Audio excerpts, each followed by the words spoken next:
welcome in the Los Angeles Dodgers. Final time, perhaps, we'll see Joe Torre as a manager. He is done in L.A. at the end of the week. The Dodgers 75-81, the Rockies at 83 and 72. Well, you can trace the Rockies' hiccup in the month of September back to last Sunday when they lost 7-6 in extra innings, a 6-1 lead they blew against these Dodgers, and now they're 4.5 back in the West, and they're 4 back in the National League wild card. Suffice it to say, it will take some extraordinary events for the Rockies to play in the postseason, unfortunately, this year. With George Frazier, I'm Drew Goodman. We do have individual possibilities. We could win a batting title, perhaps, with Carlos Gonzalez, and the Rockies may have their first 20-game winner, Ubaldo Jimenez, going for it again tonight. And the nice part about it, he's got a couple of shots at it. He's got tonight's, obviously, in this ballgame against the Dodgers. He'll have one more going against the St. Louis Cardinals. The winning percentage is outstanding. Run support is third in the National League right now. The strikeouts tied for 12th. But more importantly, I think for Jimenez, the 20-win mark will be a big mark for him, because I think at 15-1 at the break, your thoughts start to turn to that elusive 30-win season, a 25-win season. Unfortunately, in the second half, he pitched well for a stretch, did not get anything to show for it, yet went 4-6 in the second half with a much higher earned run average. He would like to rectify those things his last two starts. You know, in his last start, he was spraying the baseball all over the place, but if you're talking about fatigue, maybe it's mental fatigue, because he was hitting 100 miles an hour. Yeah, and it looked like more frustration than anything, because all of a sudden he had a 4-0 lead, and one swing of the bat, and it's 4-1. Then you look around and it's 5-4. He's losing the ball game. The frustration starts to set in, and we saw that the other day with Ismael Rogers. When you have failure, harder's not always good. Back off, slow the game down, and take the game. Don't let it take you. Well, Coors Field is known as one of the great hitters' parks in the game. Ubaldo this year, 9-1 at the corner of 20th and Blake. When we come back, we'll talk about Melvin Mora. He has enjoyed a great September.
Well, that happens too.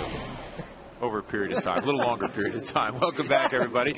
With George Frazier, I'm Drew Goodman. How about that Melvin Moore? Yesterday, if people were unsure about the infield hit by Jay Payton, he made sure the no-hitter was broken up with a pinch hit 2-run home run. That's what he's been doing on a regular basis the last month. I don't know that the fans maybe of Colorado really grasp what this guy's been able to accomplish, but one thing you can remember, when Ian Stewart went down, they had an everyday third baseman. They had a guy that played every day most of his career in the big leagues. And then all of a sudden here in September, I mean, as much as you rode the coattails of Gonzalez and Tulowitzki, this guy came through in a huge way. 325, 3 home runs, 17 RBIs in the month. And yesterday against Matt Cain, comes off the bench, takes the second offering, and puts it in Fountains in center field to make this a 4-2 ball game.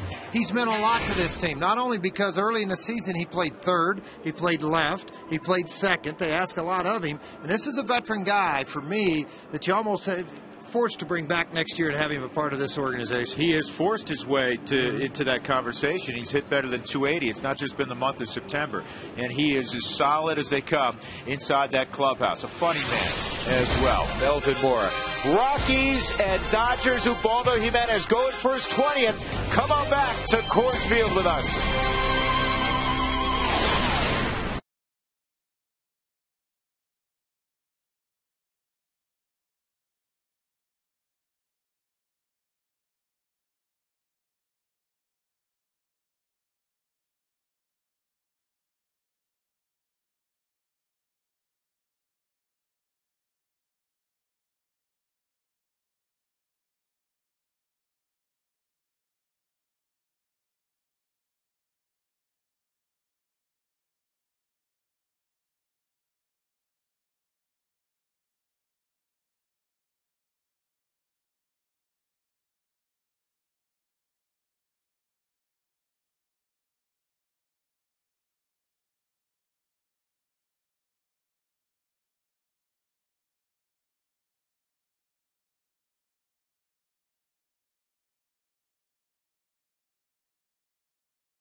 Ball is brought to you by Quest High-Speed Internet. Get blazing fast speeds that won't burn up your wallet. By E470, use E470 and you'll get to the airport with time to spare. By Ford Fusion, it's the 2010 Motor Trend Car of the Year. Ford Fusion, drive one. And by Brakes Plus, a whole lot more. Ubaldo Jimenez is ready to go in search of win number 20. I'll give you an idea how unusual that is. When you think of the Dodgers through the years, George, what do you think of, first and foremost? Well, I always thought of their pitching staff and how many 20-game winners they had. Right. Do you know the last time they had a 20-game winner, Frage? Don Sutton? No, but you're not far off. Pedro Martinez in 1990. That's how hard it is to win 20 in this day and age. And that is the quest tonight for Ubaldo Jimenez. Though if you ask him, he will tell you, and he means it, he just wants to see the Rockies win the baseball game this evening. They're the Dodgers. They're fresh off a visit to Arizona, and they struggled with the Diamondbacks like the Rockies did. They lost 2 of 3. Rafael Furcal will lead things off for Joe Torre tonight. Then Ryan Theriot, Andre Ethier, who's battled a lot of injuries this year, James Loney, Matt Kemp, who has good numbers in his career against Ubaldo, Casey Blake, Trent Olchin from Australia, will bat seventh. A.J. Ellis, last time we saw the Dodgers, the Rockies couldn't get A.J. Ellis out. In fact, he was 3 for 3 that day against Ubaldo Jimenez. And Ted Lilly will be on the hill tonight for the L.A. Dodgers. Let's take a look at the scouting report, one I'm sure you're familiar with on Ubaldo. Well, you're going to see a good fastball, curve, slider, split. You're going to see all those things. And the guys that have had a little bit of success against him, Andre Ethier, you see what he's done. He struck out 9 times, but he's taken the long ball. Loney and Kemp along the same ways. For Call will be at the top of the lineup, 4 for 17, and Ryan Theriot, 6 for 19. Let's take a look at the Rockies defensively. Behind Ubaldo, they'll have Jay Payton in left field. Dexter Fowler's back in the lineup. He did not start the last 2 ball games. Carlos Gonzalez in right. Payton runs well, so he's in left. Carr goes over in right field with the better throwing arm. Herrera's at third. Tulowitzki and EY up the middle. Helton at first. And Chris Iannetta is catching Ubaldo tonight. And there are the numbers on Rafael Furcal. An all-star this year for the 2nd time in his career, despite missing, George, 52 games this season. Still has a lot of speed. 63 runs scored, 22 of 26 stolen bases. Does have 19 errors, though. It's shortstop. First pitch is brought to you by Domino's Pizza. Text keyword pizza followed by a space in your name to 95323 to receive your Domino's special offer. To be entered to win a pizza party for 12. One weekly winner will be chosen. So we're set for baseball. The Rockies still on the fringes of contention. They have to win every ball game here on out, and then they'll need plenty of help. Rafael Furcal against Ubaldo Jimenez. Ubaldo, one of his shortest outings of the year, just 4 innings in his last start. Really battled fastball command. He had the live fastball, just wasn't finding the strike zone frequently enough. First pitch of the game at 91 is in there.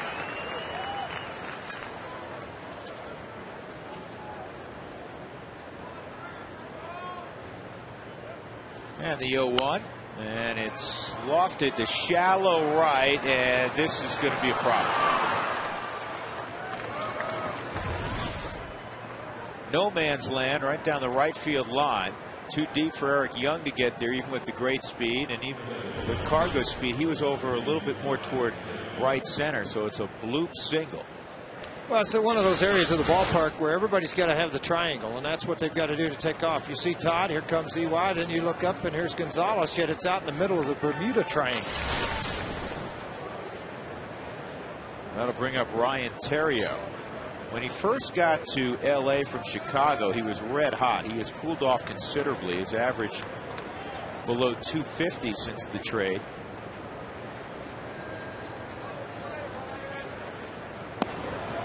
That pitch misses, ball 1. 12 shy of the single season strikeout record for the Rockies. Stasio holds it from 99 with 210. Jimenez has 198. That equals last year's number of 198 strikeouts. And Ubaldo takes a deep breath. Fell behind 2-0. One trend that he'd like to rid himself of it, and it's been a collective trend lately, George.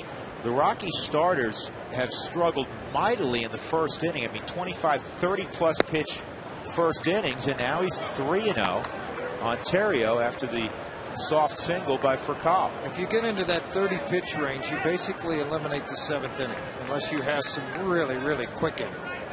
One other thing he'd right the ship on, that would be against the LA Dodgers at Coors Field over the last couple of years. 0-3 with a 662 earned run average. You wonder, George, I mean, mentally it's such a difficult time of year.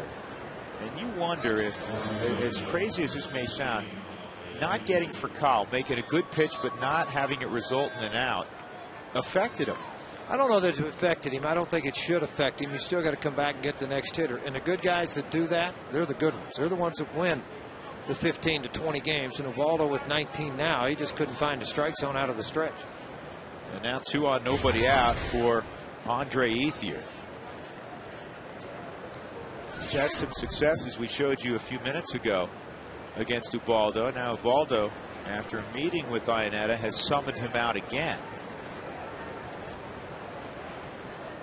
Ethier was telling me before the ball game He's going to shut it down completely for about 2 weeks. He said his body and his legs in particular have never felt this beaten up before in his career.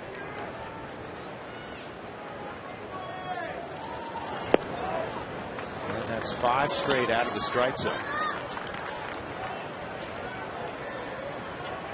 Miguel Olivo has caught Ubaldo in most of his starts this year.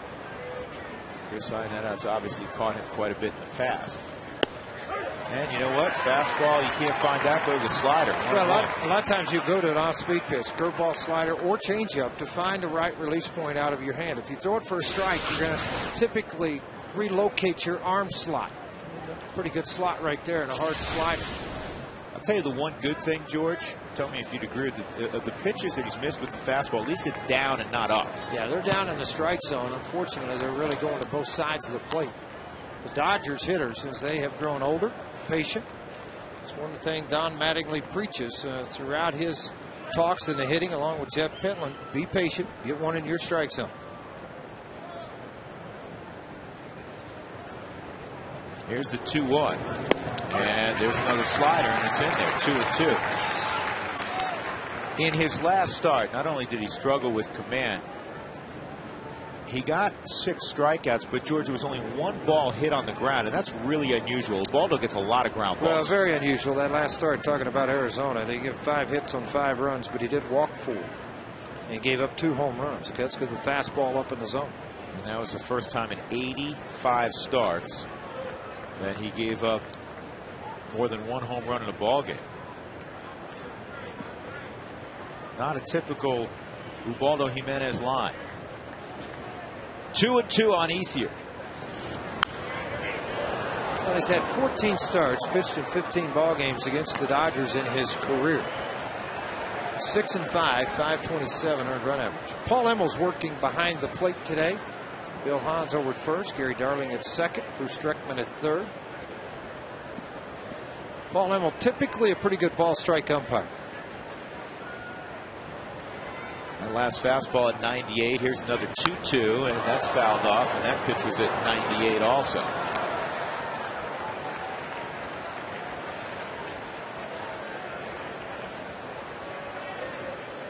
Twelve pitches into this first inning. 2 runners on, a pop single by Furcal, a 4-pitch walk to Terrio. Nobody out. Dodgers lost 5-4 yesterday in Arizona. They blew a late 4-3 lead. Well, Jonathan Broxton once again comes up with the loss in that ball game, and he has definitely struggled since losing the closer's role.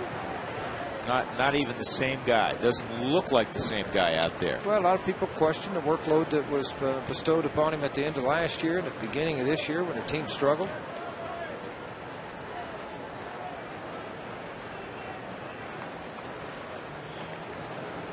Jonathan, to see what he did in those first 38 ball games, devastated, just owned everybody, and in these last 25 has really struggled. Honestly, for me, George, if you had to pick one closer at the start of the year to say, hey, who would you pick? I'd probably pick Broxton. Well, you would. Look at that record of the Rockies, excuse me, of the Dodgers when he pitched 32-6 in the first half. 11-14, got him with a high heat at 97 miles an hour, tailing away from the left-handed hitting line.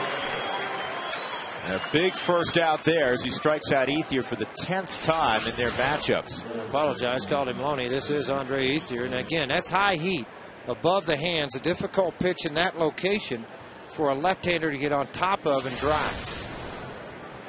Here's James Loney now, leading the club in RBIs with 84.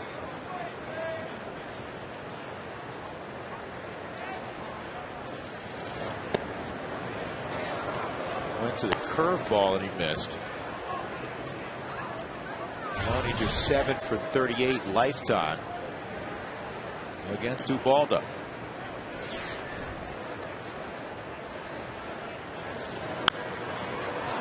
Matt Cain yesterday beat the Rockies 4-2. He had a no-hitter with 1 out in the 8th inning before Jay Payton reached on an infield hit. And Melvin Moore, as you saw in the open, hit a pinch hit 446-foot 2-run home run.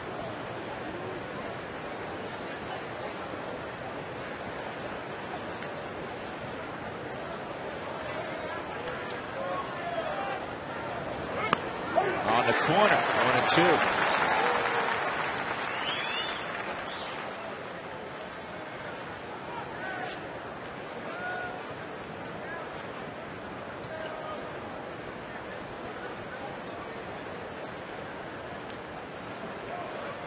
And the 1-2 fouled off and then hit Loney in the upper body area.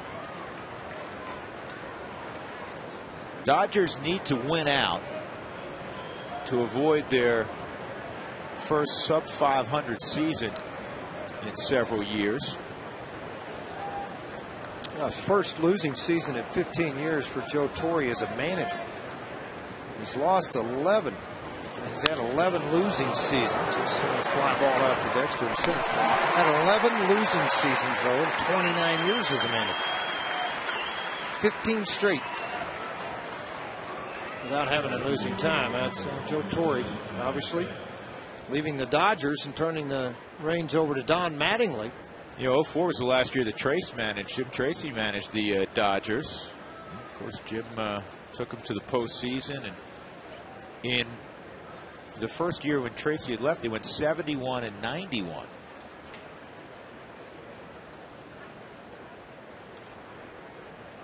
Two outs, and that'll bring up Matt Kemp.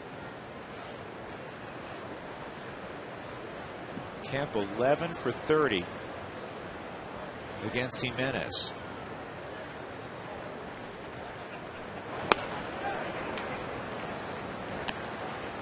Now, we talked about it when the Rockies were in Los Angeles, George, last week. What will become of Matt Kemp at the end of the year? Well, I think there's probably 29 other teams standing in line that'd like to try to find out what he could do for them and be in their part of their batting order.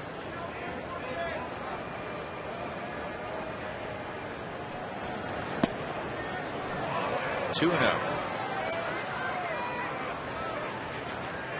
We're talking about 20+ first innings. This is a 21 pitch first inning right now for Jimenez. I think you're right on the money, George. I mean, if you're 25 to 30 in that first inning, unless you have a couple of 5 to 6 pitch innings, and it's 3-0, you've eliminated yourself in all likelihood throwing beyond 6, and that's if things go well. And it's going to have to go very well. I mean, you're going to have to average about 7-8 pitches per inning on a couple of those in order to get through the 7th inning. De La Rosa yesterday, 6 innings. And another walk. 2 of those on 4 pitches. Now the bases are loaded for Blake.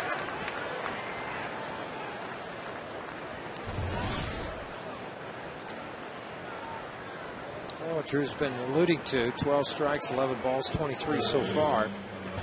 With 2 outs here in the first inning. And he has the ability to turn this around and figure out whatever it is that's arrived. But right now, this looks similar to what we saw 5 days ago. Well, the 5th hole against Jimenez this year has only hit 160. The 6 holes hit 189, so he's been able to control that side of it. Blake has struggled this year. There's only 2 hits and 15 at bats with the bases loaded.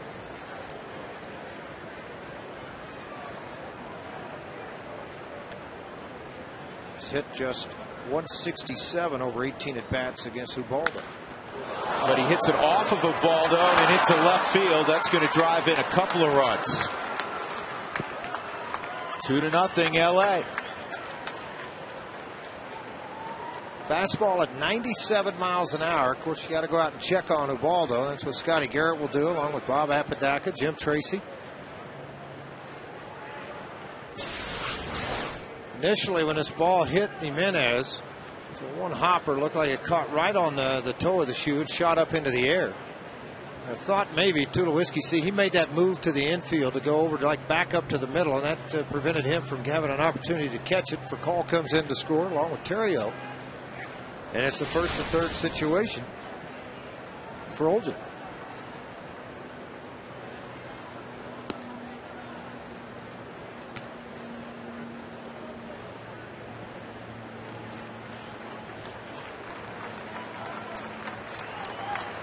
Now Ubaldo pays for putting 2 runners on.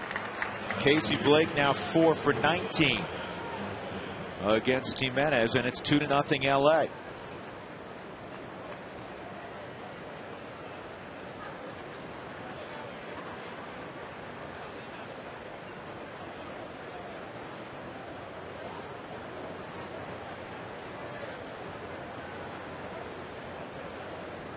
Trent Olgin's been getting more playing time. They swung the bat well, too. And I think that's one of the other sides that the Dodgers starting to look at some of their farm systems. Some guys that they've been able to acquire. What can they do for us? How much better will they make their ball club? He's done a pretty nice job handling the bat this year. Month of September, he's hit .333.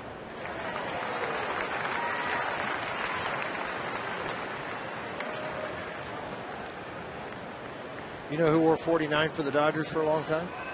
Charlie Huff. That's right. The knuckleballer who's now actually their pitching coach at Inland Empire. In the California League.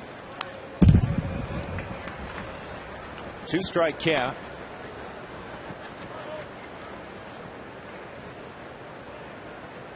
Next pitch will be the 29th of the inning for Jimenez.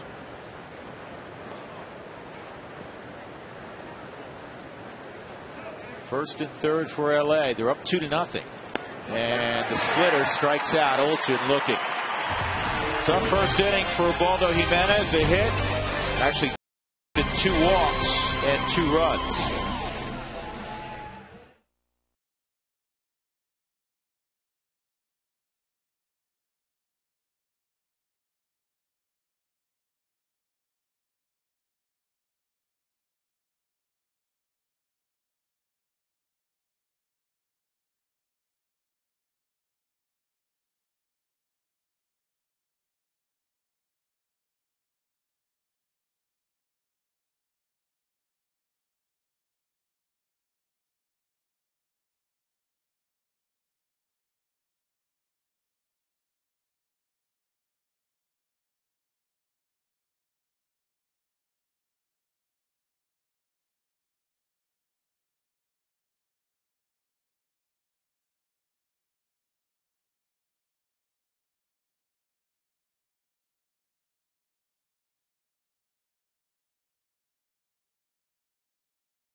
Punch-outs. Now has 200 strikeouts for the season. First time in his career he's eclipsed the 200 mark. There's Eric Young. He'll hit right-handed against Ted Lilly initially.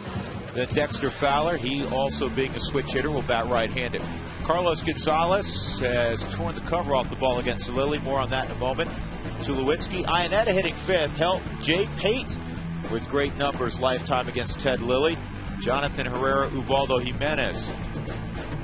This guy's a strike thrower, George, but he doesn't like Coors Field much. No, he didn't. His last start here, 4 innings, 9 hits, 7 runs, all earned, but he did strike out 8. But he threw 86 pitches over those 4 innings. He has a good record against the Rockies. It's his ability, if he does get it, he has to get on top of that slow curveball. If you get on base, kick in the running game. Base runners are 7 of 18 in stolen base attempts this year against Lilly. And a bunt attempt. Blake on the bare hand makes a good play.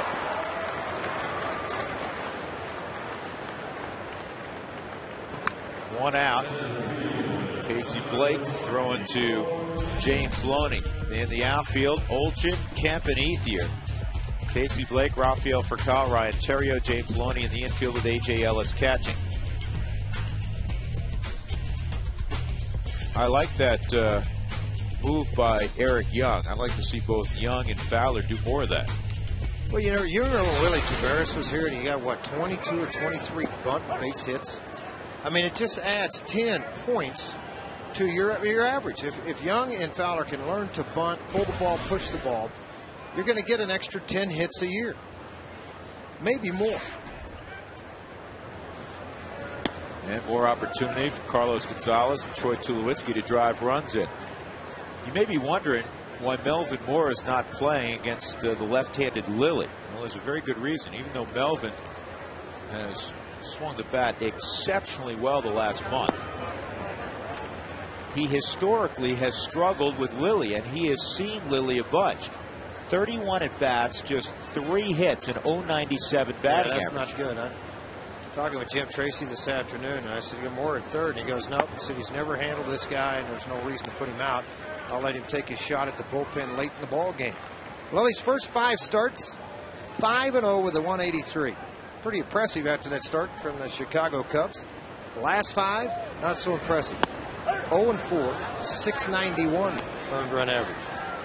He's had the lowest run support in all of Major League Baseball this year. A little more than 2 runs per 9 innings. That goes back to first half with the Cubs and here with the Dodgers.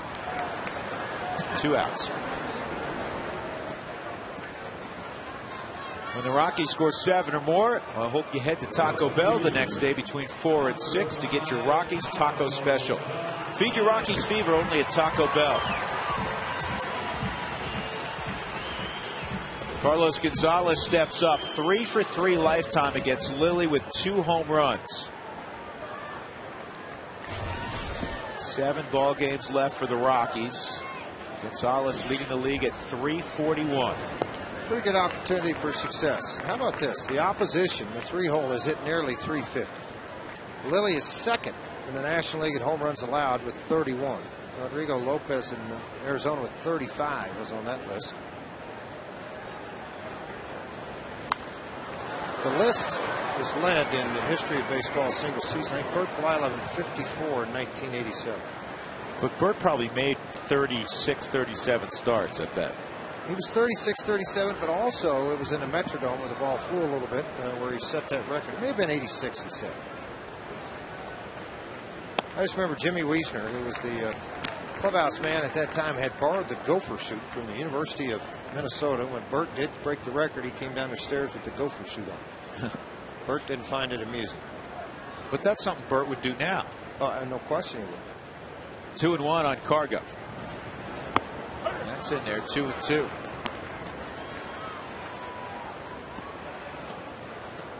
"36 starts. He set the record. It was 86. 50 home runs and 36 starts.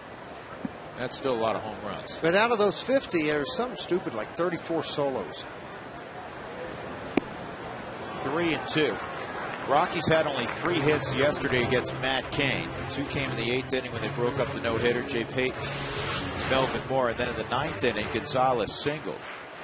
Close, but inside.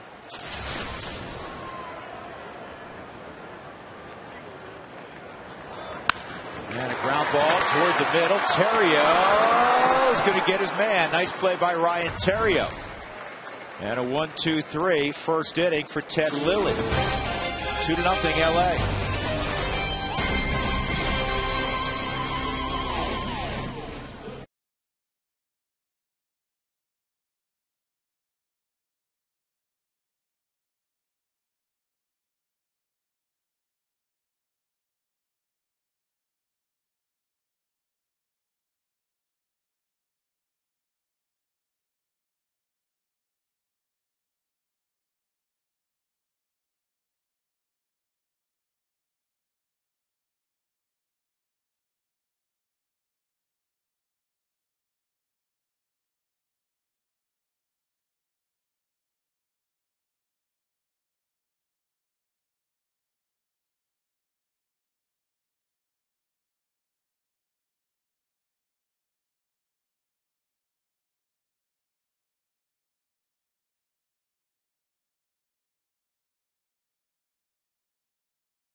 Tough first inning for Ubaldo Jimenez.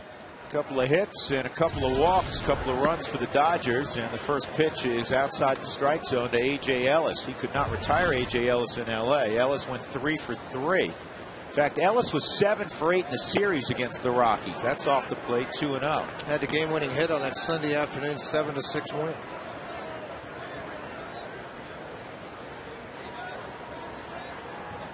And 3-0.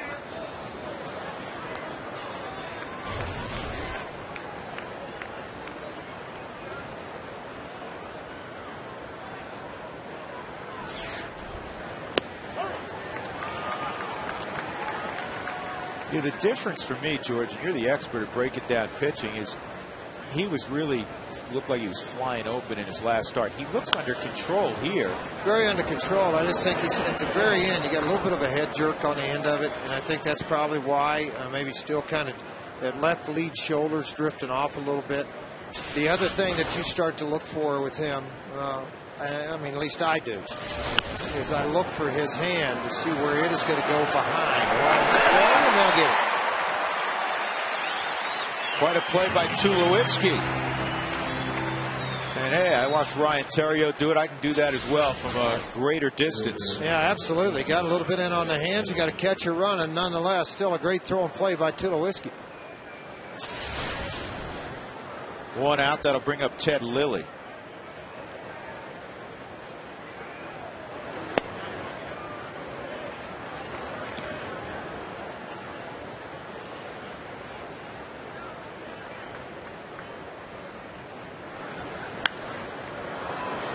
Surprisingly, Lilly swings at the 1-0 pitch. Jay Payton fouled it. Why would he do that? Saw a pitch he liked. It's leading 2-0. Take a hack at it. Glad he did. 2 outs. Yeah, that'll bring up for Call. Call got things going with a flare to right.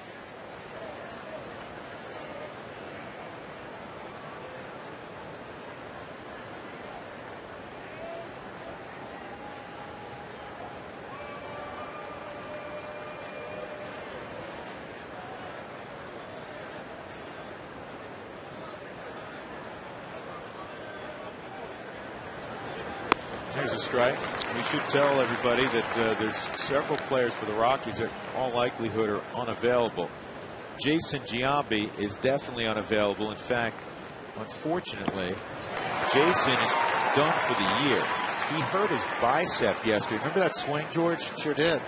And you could tell something wasn't right, and he is going to be shut down for the rest of the year. So the Rockies fans won't see Jason Giambi in the final week of the season.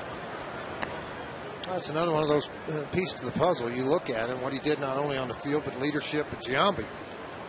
Coming off of the bench, swinging the bat. The fear he would put in other people's minds as far as the manager was concerned. Oh, boy, this is tough. This is really tough. Got to get rid of it. Any different. He barehanded it. He made sure he had it, and he flipped it over to help. So it turns into a 1-2-3 inning in the second for Ubaldo.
Dodgers leading 2-0. Troy Tulowitzki to face Ted Lilly in the bottom of the second inning. Chris Iannetta, Todd Helton to follow. Lilly had a 1-2-3 first.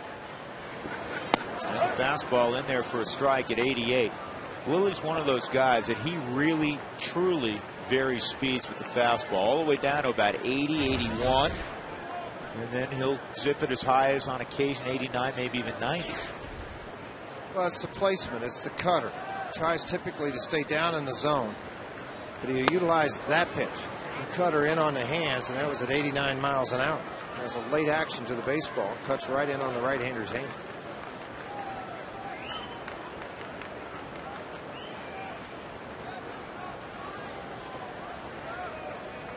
He's turned like he's working out of the stretch phrase, but there he goes into the windup. Well, he just starts his body that way. Easier positioning for him. I think that's why he does it. And it's not quite as much, but the rotation of the upper body is to add to his deception as far as hiding the ball longer.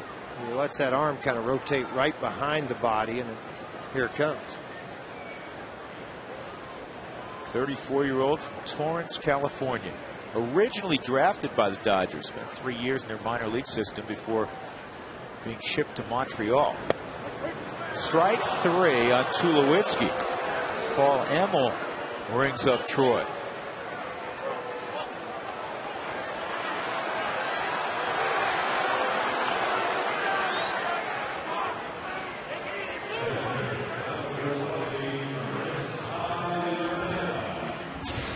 Fourth strike zone will give you an indication if this was in or not, but it did square up the catcher in off of the plate just a little bit. Your sky cam on Southwest shows that ball was on the inner half.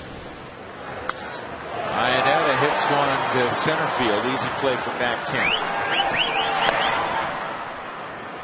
Let's send it down to Mark Stout for tonight's Great Colorado Payback Sideline Report. Hey, Mark.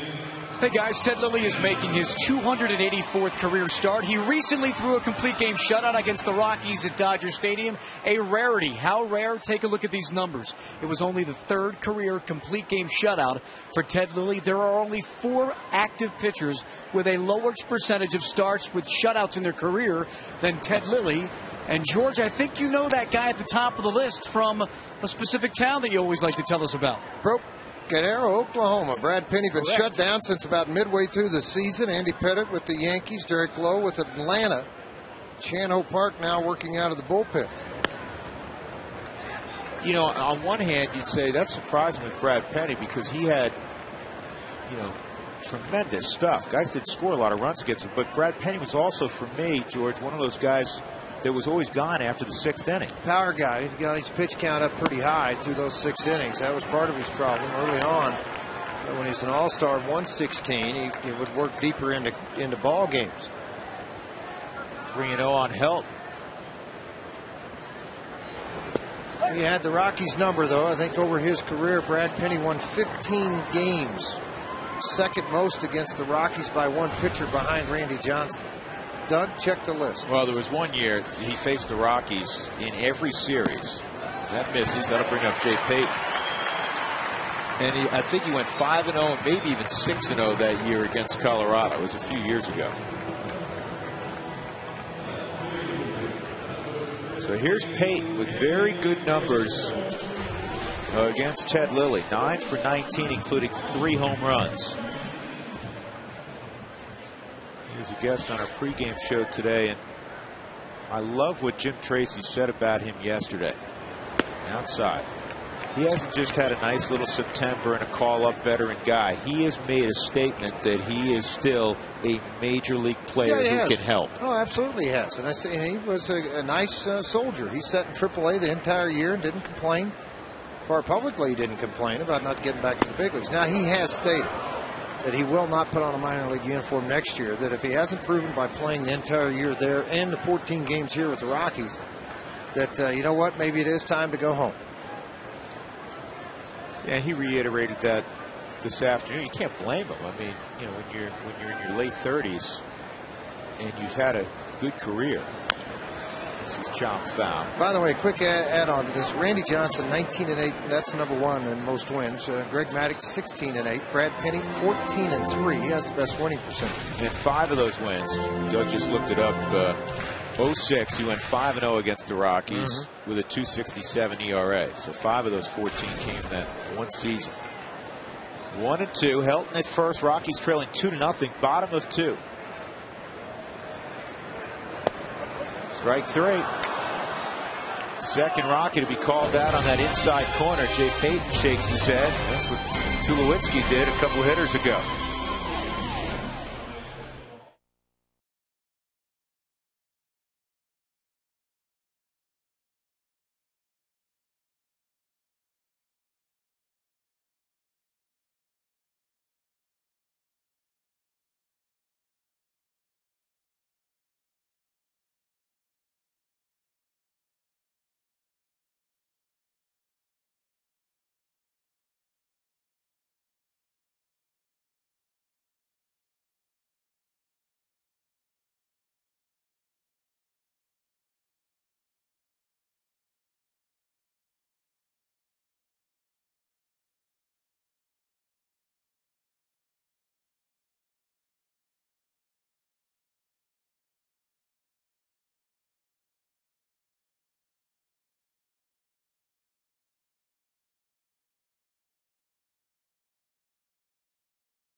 This date in history is brought to you by Dex One, Marketing Solutions, Business Results. September 27, 1998, Neifi Perez hit a game-winning home run in the bottom of the 9th to complete a 7-run comeback and defeat the Giants 9-8. Giants seeking a berth in the wild card are forced into a one-game playoff.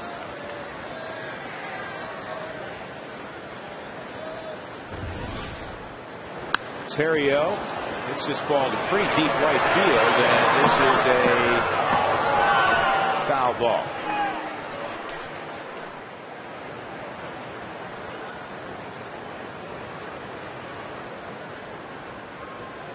I started to mention when we were talking about Giambi, George, being out for the rest of the year with a bicep strain. He is going to have an MRI on that. Seth Smith's feeling better, but he's still under the weather. Stewart is not available tonight. He's sick.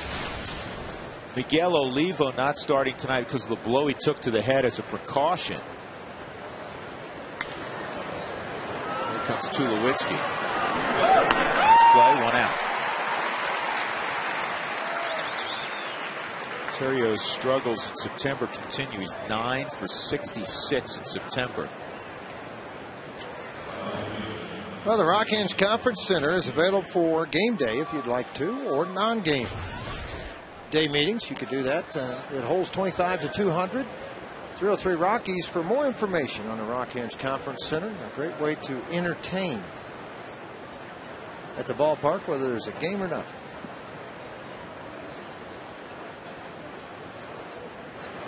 Breaking ball inside on Ethier. Ethier worked the count, 3-2, fouled off numerous pitches, and it could not catch up to a fastball up and away from him. It had some late sail action to it. It was the first of 2 strikeouts in the game for Ubaldo. Good pitch. 1 ball, 1 strike. Former Arizona State star Andre Ethier. And that was the pitch he struck out on. I'll tell you a great story about Andre Ethier. You know, Billy Beane had Andre Ethier. And I was talking to Andre about this earlier. I said, you know, obviously Carlos Gonzalez was there prior to the Matt Holliday trade. Those 2 pretty good guys at the party. He said, you forgot somebody. That's foul. He said, in Double-A, 2/3 of our outfield were me and Nelson Cruz. Wow. Of the Texas Rangers, you know, Texas Rangers stardom. An all-star down there. Can you imagine those 3 in the same outfield? Could be a lot of hits. Could be a lot of home runs. That just missed.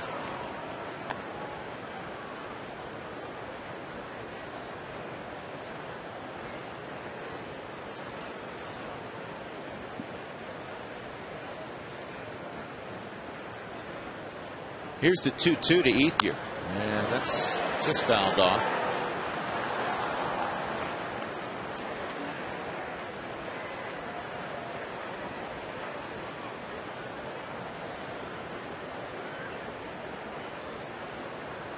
Nelson Cruz, if you're wondering, all right, who did Oakland get for him? Kiko Calero. Remember the pitcher, George? Sure.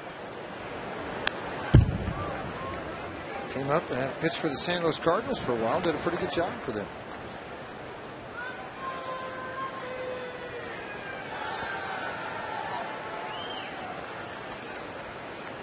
.51 pitches in now here in the third inning.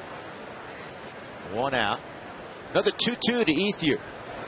Got him on a splitter. That was filthy. Seems like he's regrouping a little bit. Well, he's retired 6-7 in a row, and I think a lot of it has to do with his command of the fastball. He's getting hit by him on a Hyundai Cam. You can see that good split. That was a pitch that was probably his best friend in the first half of the season. He was set to get an awful lot of strikeouts. 201 strikeouts on the season now. That's kind of one of those barriers you like to jump on as a pitcher to get to 200 innings, 200 strikeouts. You put yourself in an elite group. Nice pickup. That wasn't easy. Tulowitzki on the short hop. 1-2-3 third inning. 7 in a row set down by Ubaldo Jimenez. Now the Rockies have to get the bats going against Lilly.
By E470. Open your Express Toll account today and start saving money on E470. Rockies have this 3-game set with the Dodgers, and that will close out the home portion of the regular season, and then 4 in St. Louis. And a television note, a viewing note, the ball game Saturday's a day game. Naturally, Sunday's a day game. So a couple of night games, a couple of day games. Rockies will see 20-game winner Adam Wainwright on Thursday, Fraze. Yeah, well, and again, this guy kind of he righted the ship a little bit too on what he was trying to do to catch Roy Halladay for the Cy Young Award. 3 guys that continue to be mentioned for that award. This ball's in the air to right, pretty well hit. Ethier is going to have to hit, and Herrera's retired. The 3 guys, Wainwright 20-11 with a 242 earned run average. Halladay with a 20-10 record, 253. Has thrown 241 innings. Wainwright 230 innings. Pretty amazing. 8 complete games for Halladay. Ubaldo right now has thrown 19-7 with 206 innings. You can add on tonight's 3 for 209 innings.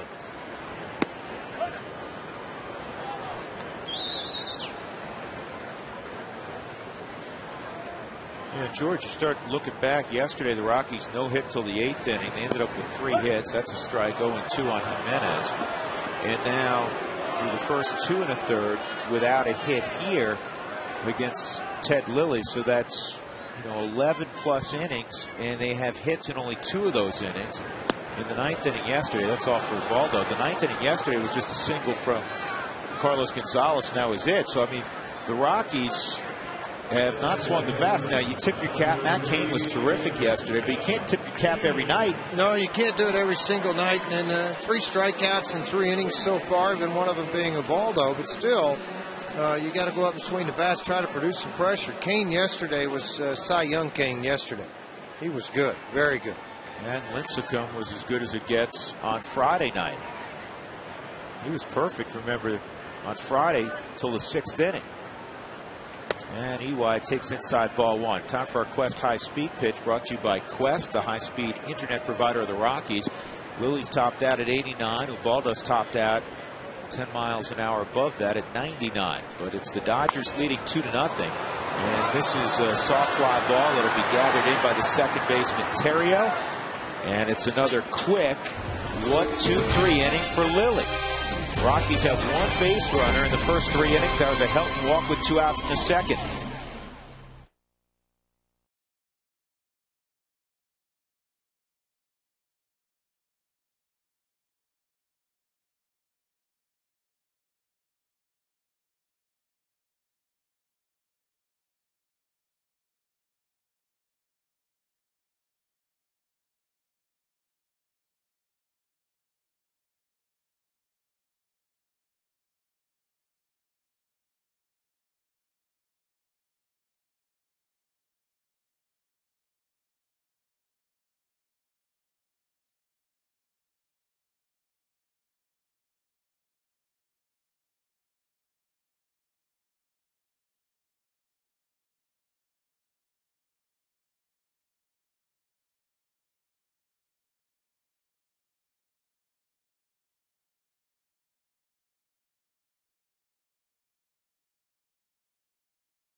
Our Fast Cash Sideline Report brought to you by Fast Cash Gold Centers, where you'll always get 40% more for your gold. Again, here's Mark Stout. All right, guys, got one of those good baseball stories. Don Mattingly next year will be the manager of the Dodgers, 2011.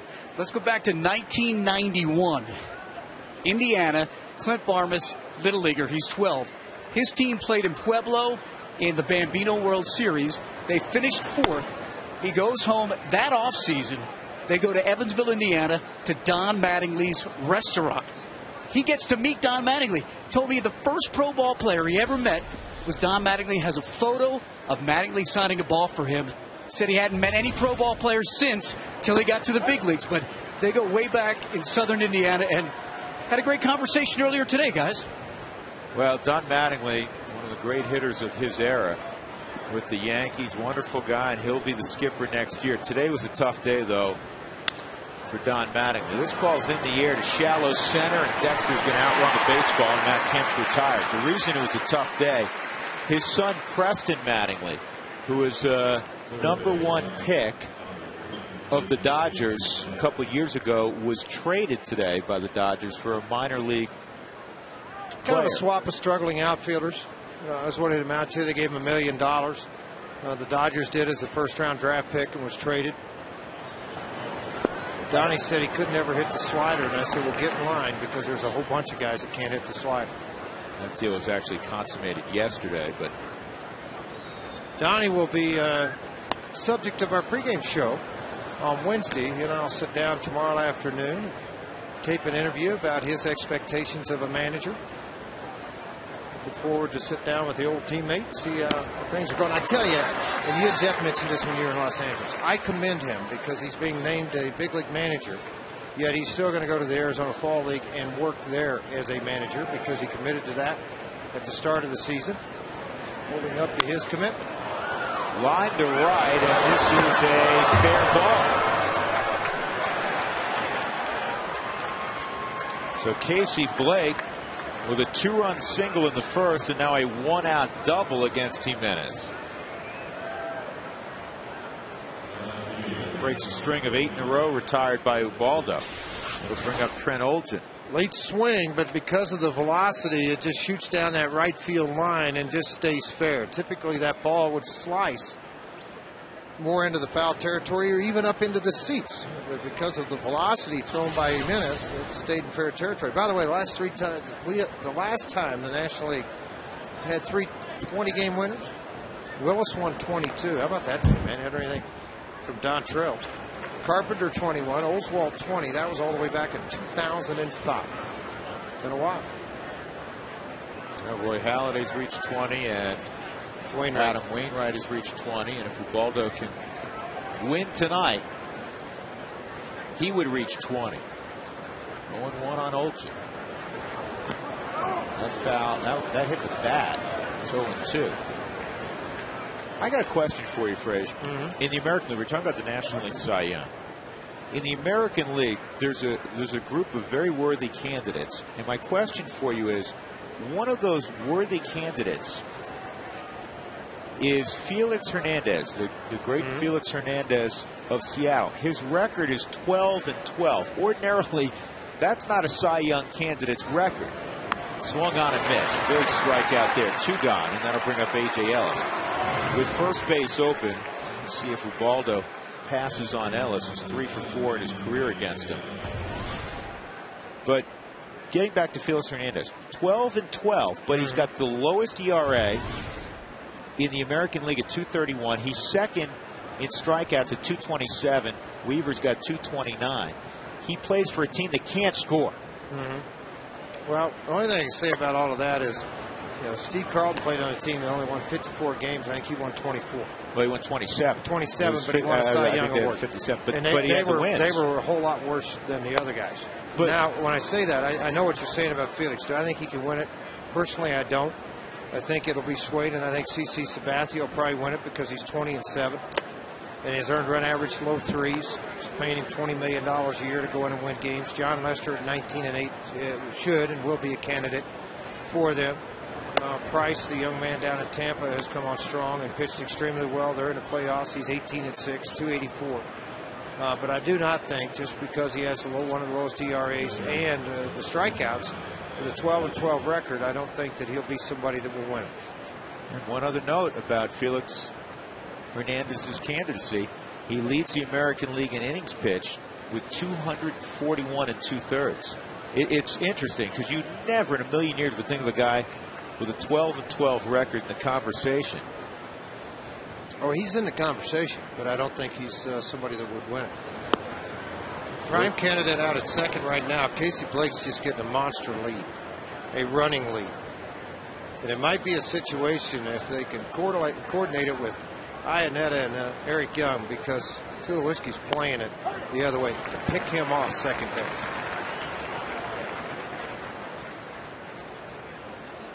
1-1 on Ted Lilly, 2 outs after the walk to A.J. Ellis. First and second. Top of 4, 2-0 L.A. The Rockies without a hit. And 2-1. That's a 70th pitch by Ubaldo.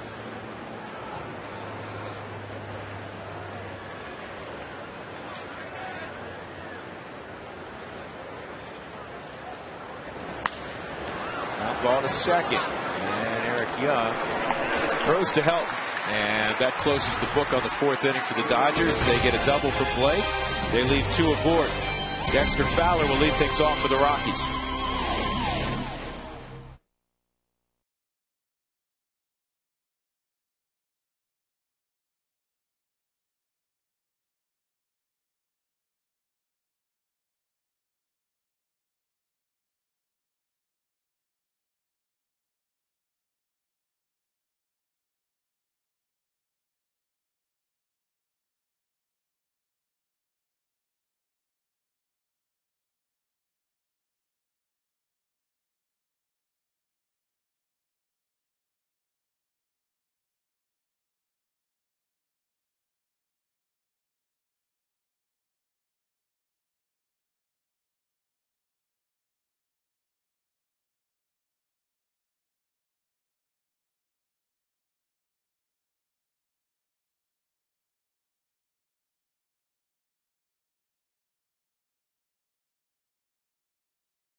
LA leading 2-0, bottom of the fourth. It'll be 2, 3, and 4 in the Rockies lineup against Ted Lilly. Time for the Breaks Plus Take a Break poll of the game.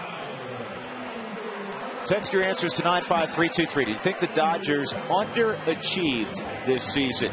It's pretty simple. Rocks 1 for yes, they did underachieve. Rocks 2 for no. This is about where you thought they'd be with a week to go in the season. Hey, it's Shocktober. Buy 2, get 2 Monroe Shocks and Struts free. And that offer for Breaks Plus is valid through Halloween. Well, I think they underachieved. They really do. They didn't go out and get the 4th and 5th starter. I think the divorce of the ownership probably affected them in somewhat. Would Joe Torre come back or not?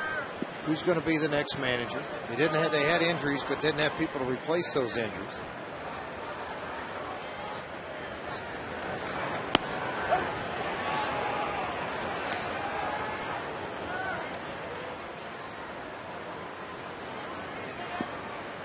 Well, you know, you say that, George, and I'm just thinking off the top of my head, they went out and got Scott Podsednik. They went out and got Ted Lilly.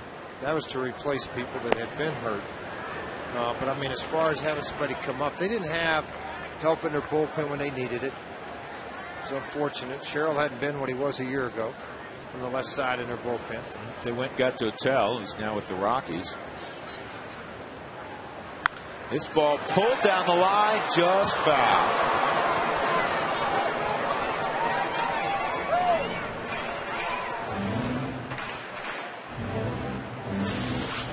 Pretty close down the line. Bruce Streckman looking right down the line. Just got outside of the bag at third.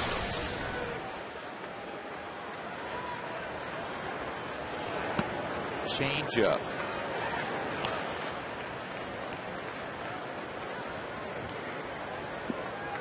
Lilly's ERA above 10 at Coors Field. You hear he is in the 4th inning. He's not allowed to hit. And this won't produce a hit. Fowler working underneath the baseball. Ethier has that one. Take a look at our Excel Energy fun fact as Carlos Gonzalez comes up. This is Colorado's 7th winning season in franchise history. Don Baylor guided the Rockies to 3 straight winning seasons, 95 through 97. It's the second time Colorado has had back-to-back winning seasons. Hey, find more money-saving information at responsiblebynature.com. There's Groove. Gonzalez nearly had to hit his first time up. This ball's crushed. There goes your no-hitter. There goes your shutout. Home run number 34. Back in the Christmas trees. That's 3 home runs in 5 career at-bats for Gonzalez against Ted Lilly. And it's 2-1. That was a 2-movie flight. Well, like all the things yesterday that happened, one swing of the bat ended the shutout for Matt Cain. It happened here, too. On a ball out over the plate, everybody knew it in the ballpark, particularly Gonzalez. That's the sweet part of that bat. I wanted to watch the fly to the baseball because I thought maybe it might hit off the Wells Fargo or up on that level out there. That's how far this ball traveled out into the wall. Here's Tulowitzki. And he had a pitch to hammer. He fouled it straight back. That ball went a long, long way. In fact, you can see Fargo's kind of eyeballing where that ball hit. Yesterday, Morey hit one 446. I'm saying that's at least as far as that one. I would think so, yeah. We'll hear about it here in a few minutes. They use the computer to figure it out. Well, here's that one shot, one more time. See, as I track that ball from our position, I thought this thing has a chance to get off of that back wall back there. I've wandered around back there, George. That's a pretty good distance from the outfield wall. Why were you back there messing around in the trees? Do you want to know why? What were you doing back there? Well, one time. Oh, there's been more than once? No, one time with the kids and my wife. We got a little tour back there because that's where the fountains are and everything. And that's a pretty good distance from the outfield wall all the way to where that Wells Fargo sign is. Here's the 2-1, and this ball's fouled off right over our heads.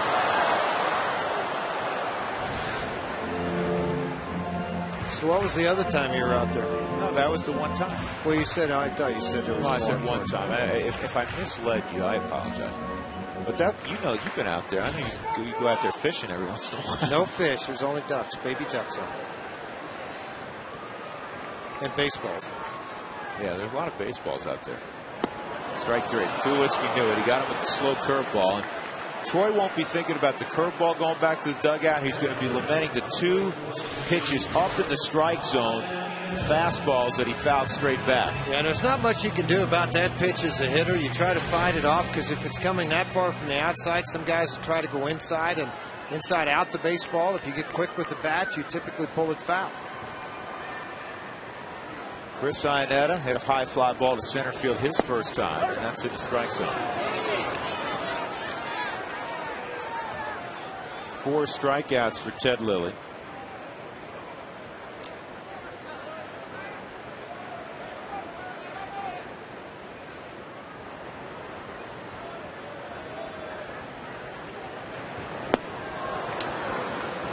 Not shown much in the way of a slider tonight, but that's the pitch he just tossed at Iannetta, 0-2.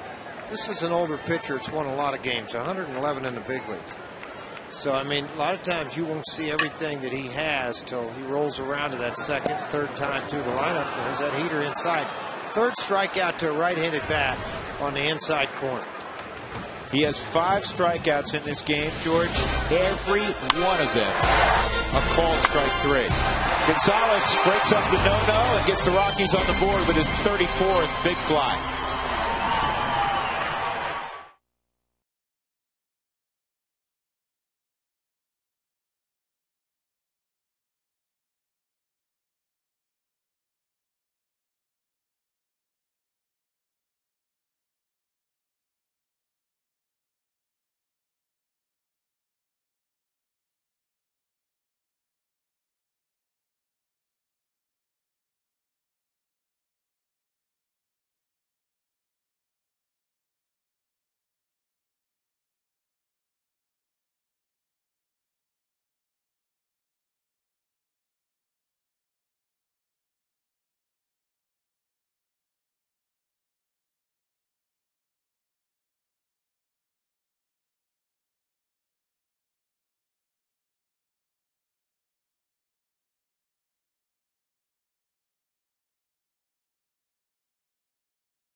Find out what's possible with the nation's fastest 3G network. AT&T, rethink possible. By Dex One Marketing Solutions business results. By the Courtyard by Marriott on the 16th Street Mall. Call 303-571-1114. Ask about our hometown sports package. And by the fastest growing car dealer in America, Hyundai. Back at Coors Field, Carlos Gonzalez has cut the lead in half. It's 2-1. Rafael Furcal fouls that pitch off. It is 1-1 on Furcal, the leadoff hitter for the Dodgers. A pop single in the first, leading off the game, and he would eventually score on a base hit by Casey Blake. 1-2.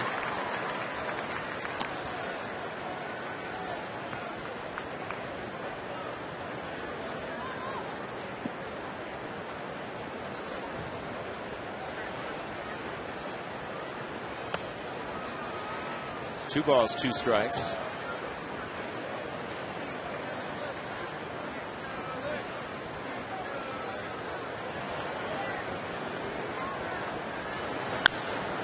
And in the air to left center field. Jay Payton's over there.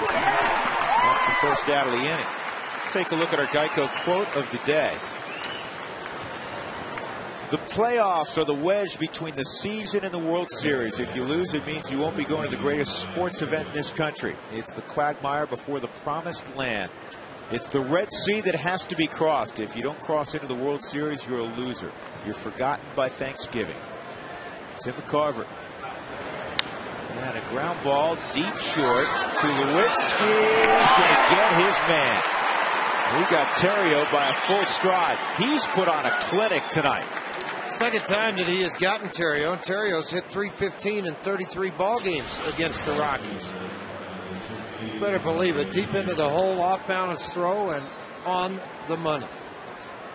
Start looking this week at individual awards that the Rockies will gather in. He ought to get a Gold Glove. Gonzalez ought to get a Gold Glove. It looks like Gonzalez is going to win a batting crown. Waldo will get strong consideration for a Cy Young. He's probably going to fall short in that race. Well, the main reason, too, is his second half numbers compared to Roy Halladay are not close. Yep. Because Wainwright has struggled in the second half. At 4 and 6, even if it ends up 5 and 6, 6 and 6, that's not the kind of matching numbers that Denver native Roy Halladay has put up. Well, he had a 2-hit shutout again. I mean, he's been phenomenal. First tour in the National League. He's got 21 wins.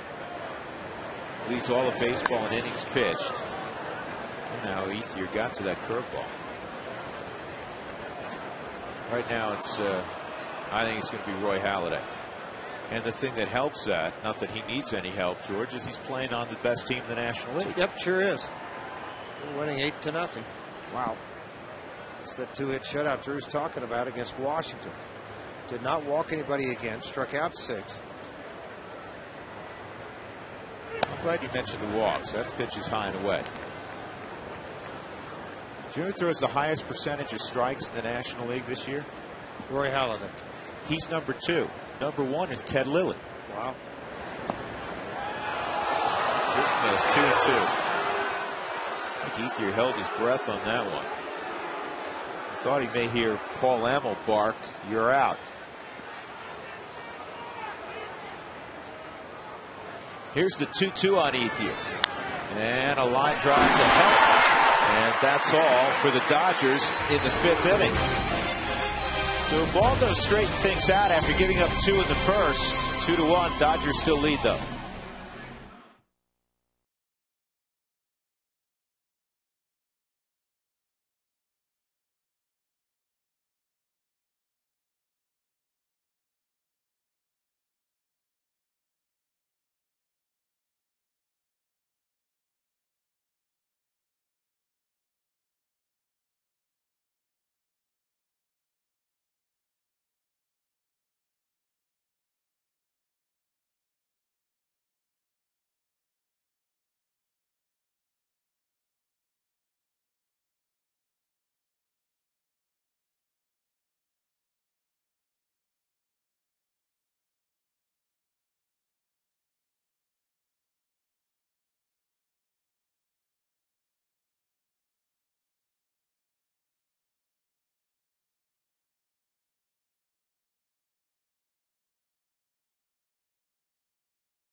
Ubaldo settled in. Bottom of the 5th inning. The Rockies have 1 hit. It was the Gonzalez home run. We got a distance on it, George.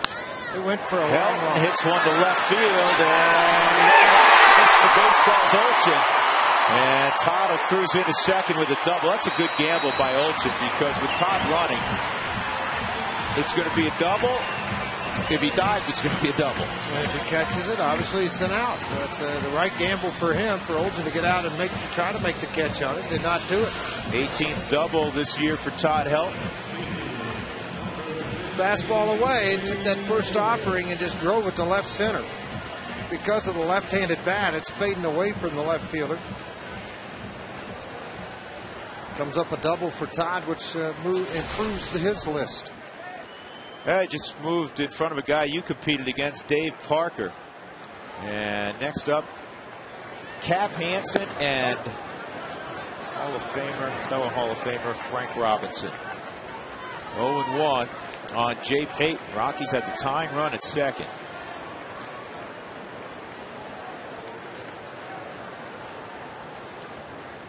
So I got to give you the distance on Cargo's home run here in a sec. Yes. Pulled foul. Look out, Richie Dower. Richie hasn't moved that quick since he was a Baltimore Oriole. 456 feet. 4.56. That may be the longest home run we've seen all year here. One more look at this on a fastball away. He got every single inch of this thing. It's 422 to the corner. And take it on into against that back wall for Cargo. 0-2 on Payton.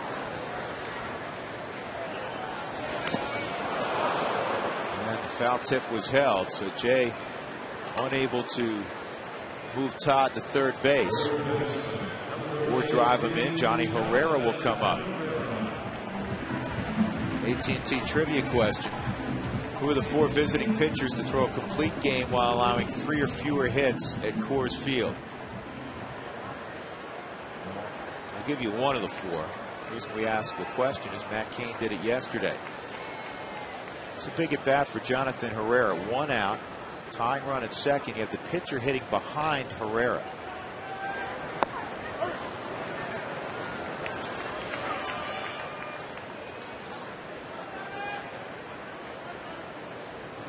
Six strikeouts for Lilly.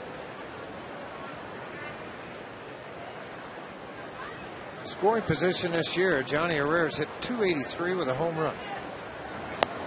1-1. Repair that chip in your windshield by calling Safelite Auto Glass at 303-287-5000. Visit them online at safelite.com.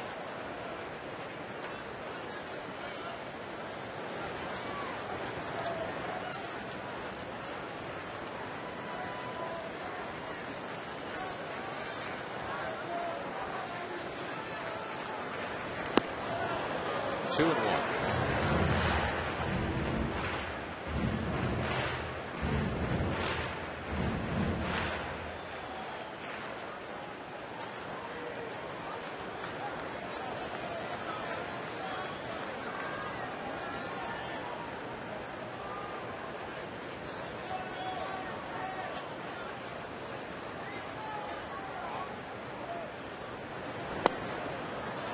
One pitch he's gotten called a lot has been that fastball inner half on the plate at 90, one of the hardest he's thrown tonight.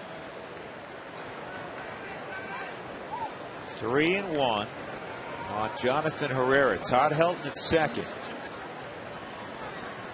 I'm surprised how deep Matt Kemp is in center field.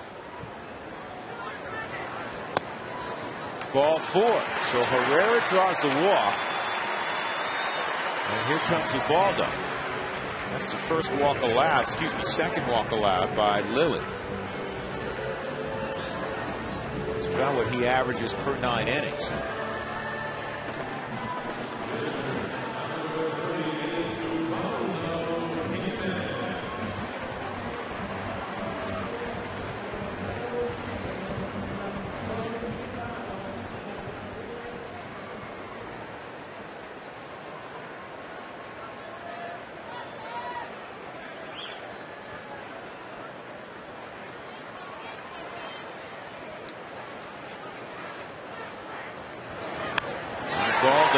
Perfect bunt. That's the direction you want to go.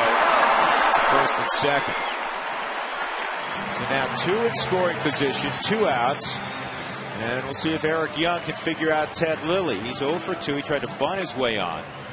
And he also popped out to second. And Eric Young has improved at one point. Only one hit with men in scoring position. Of late, has played much better, hitting 7 for 30 now, 233. It was in the low 140s. Has come through of late with men in scoring position. The pitch count starting to climb a little bit. The last inning, not much though, 61 right now with 2 outs here in the 5th. So Helton doubled. He's now at third. Johnny Herrera's at second. A 1-out walk. 2 gone. 2-1. LA bottom of 5. Lilly to Young. And a ground ball to shoot.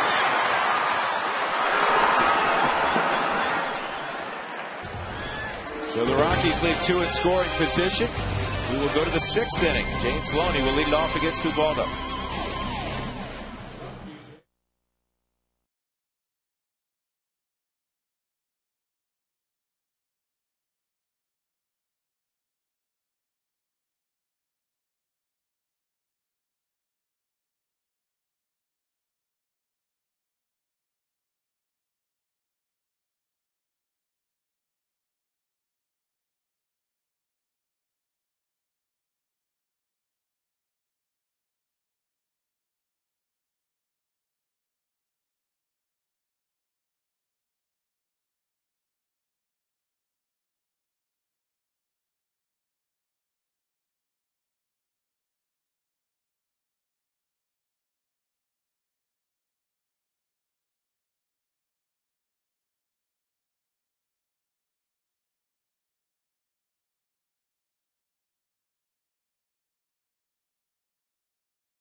Tonight, Lilly's been good. Ubaldo, after a tough first inning, has been very good. AT&T trivia question: looking for the 4 visiting pitchers to throw a complete game while allowing 3 or fewer hits at Coors Field. Matt Cain yesterday we gave you, and the other 3. Pat Rapp with Florida at 95. Hideo Nomo, of course, the no-hitter at 96. And Roy Oswalt, one hit the Rockies a couple of years ago. Been a renaissance year for Roy Oswalt, moving to Philadelphia from Houston. Well, it's funny how he got traded out of Houston. Berkman goes to the Yankees, and the Houston Astros play much improved baseball, and they've gone in so much improved. They worked themselves into third, 874 and 82 at this point, 13 games back in the Central. But they have made a statement in the Central. Houston has. Right now at home, they are 40 and 41. Excuse me, 41 and 37 at home. They just 33, 12 games under out on the road. But against the Central this year, 43. Let me get my bifocal straight. I want to make sure I got this right. 43 and 29 in the Central. Well, to me, that division, give Cincinnati a lot of credit, because that division, everybody thought it was going to be St. Louis's. Cincinnati stepped forward, and everybody else is kind of floundering, including now the Cardinals. They've been miserable in the month of September. Strike 3 on James. Oh, excuse me, strike 2 on James Loney. 3-2. Cardinals tonight 4-4 tie in the 7th inning with the Pirates. Matt Holliday's hit his 28th in that ball game. And here's the 3-2, and that's a splitter that misses. So leadoff walk to Loney in a 2-1 ball game. And there's the Central Division. As George mentioned, Houston has moved into 3rd place with a very good second half. Pirates have now lost 100 games. They got to find some pitching somehow, some way. 4th walk, 1 intentional by Ubaldo tonight. Matt Kemp He's walked once and hit a fly ball to center field.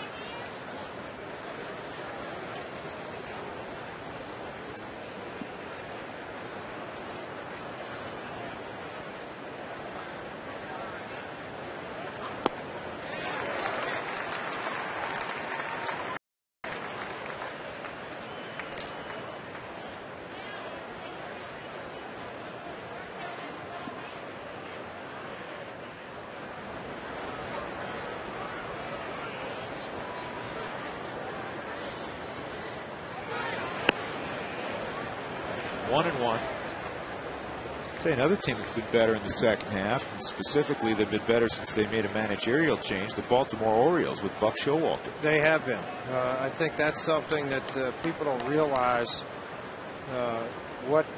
just kind of changing the face of their organization, how they run things, how they prepare for games. Strike two of Kemp. Speaking of preparing, George, when Buck Showalter took over, they went out and literally had a spring training practice or two early in the day before games. I will assure you, Buck came in and evaluated for 3 or 4 days of what needed to be done before he just walked in and did it. Slider again, 2-2. Jimenez in the ball game has allowed just 3 hits. He struck out 4, so he's got 202 on the season. The Rockies' record is 210. Set by Pedro Estacio. And that is strikeout number 5 on the evening. And 203 on the season for Ubaldo. 1 out, and that'll bring up Casey Blake. Well, Orioles 29 and 21 under Buck Showalter. Blake's got 2 of the 3 Dodger hits, a double down the right field line, a single to drive in 2 off of Jimenez in the first.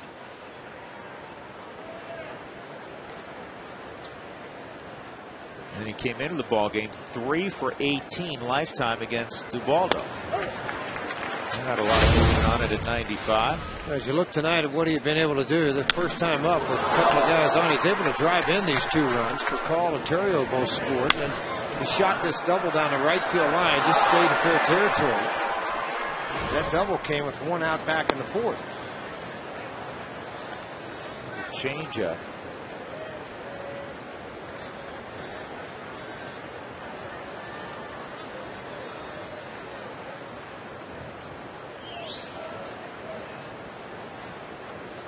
You look up and down this Dodger lineup. You can do this with every team this time of year. You say, all right, who performed at or above their standard level, their baseline? Well, Blake has performed below his numbers traditionally. There's a strike. Matt Kemp way below. James Loney about what you'd expect, 270 average. He's driven in 84. Andre Ethier, after a great start after the injury, tailed off, so he's a little bit below what you'd expect. Still solid. 23 79. 23 home runs, 79 ribbies. This is in the air down the right field line. This is going to go foul. For Carl's average is 298, 8 home runs, got a bunch of steals. He's been good. The problem is he's missed a third of the season. Well, that 19 errors is short. That's a little different. Yeah, not like him. You're right.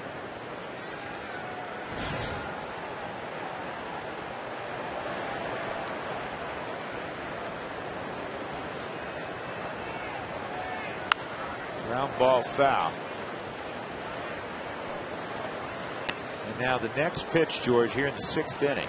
Yeah, I know what you're getting ready to say. 100. And number 100. It goes back to the 1st inning where he was around the 30 pitch mark. Yep. What did you say then? Sure, it's going to make it difficult for you to carry yourself on into that extra inning, that 7th inning. I mean, he's worked to 125, 130 pitches, but that's not something you want to start doing this late in the season. The most he threw that when he threw the no-hitter, 128 in that ball game. See, I think if he can get through this one, George, in 5 or 6 pitches, one more. Then Tracy is going to do everything he can to try to get him that win. This is in the air to right, and Gonzalez has it, so that's the 2nd out, and that'll bring up Trent Olson.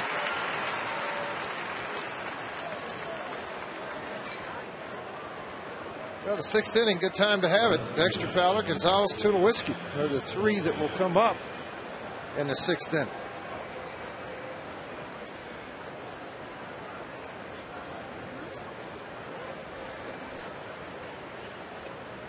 Olchin struck out looking in the first, struck out swinging in the 4th.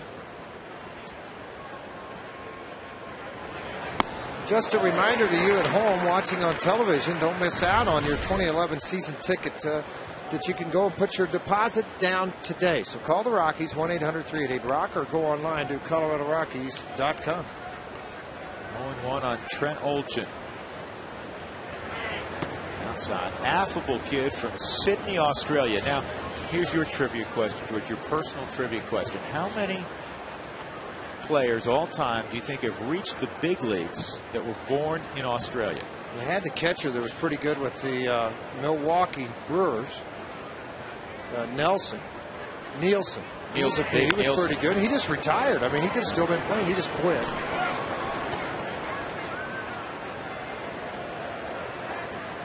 Who's the other guy? Peter Moylan?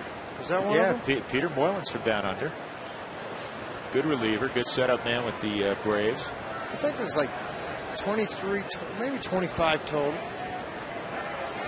Don't know all their names. Doug, nice job.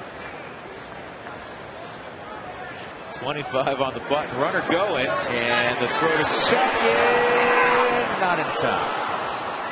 And James Loney has his 10th steal of the year.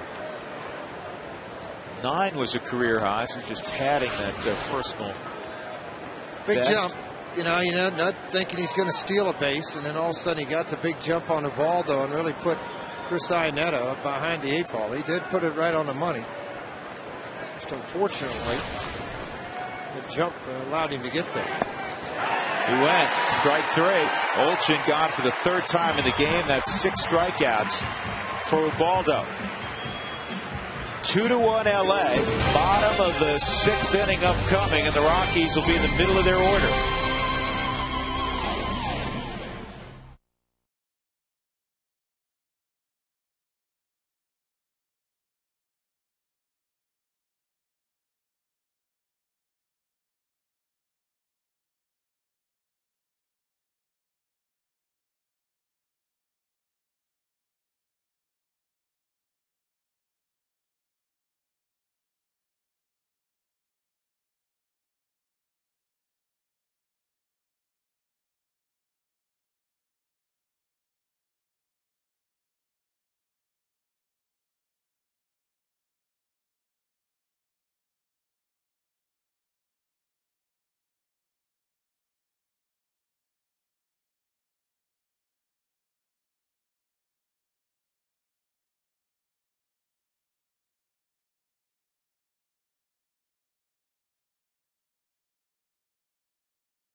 Rockies baseball on FSN is brought to you by Larry H. Miller Nissan, driven by you. And by the fastest growing car dealer in America, Hyundai. Dodgers got 2 in the first. Ubaldo has not allowed a run since then. The Rockies have a run on 2 hits. The run came on a 456-foot home run in the 4th inning by Carlos Gonzalez. He'll bat second this inning. And the first pitch from Ted Lilly is low, ball 1 on Dexter Fowler. It will affect the pitch count and the at-bat on Fowler if Fowler's patient, because I'll guarantee you, every starting pitcher now in the month of September knows 2 things. That's where Gonzalez and Tulowitzki are and when they're coming up in the lineup. You know, you got a 2-0 count here, and I'm surprised. Blake is 3 or 4 steps behind the bag and hugging. And hugging the line, and he's positioned almost perfectly. Yeah, that's a foul ball. But it goes back to what we were talking about earlier. where Dexter, if he lays down a bunt a little more frequently, he's going to add to his hit total. Well, then you adjust the defense on the left side. The question I will ask you is how many bunt base hits does he have to push laying the ball up the third base line? Well, you know what? The Dodgers have done their scouting report. I can't remember many in that direction. He likes to push the bunt from the right side. And that's why they do that's why they're set up the way they're set up. 2-2. 3-2 on Dex. Yeah, that's the pitch he wanted to get him on, too. Lilly didn't want to go to a 3-2 count on Dexter Fowler.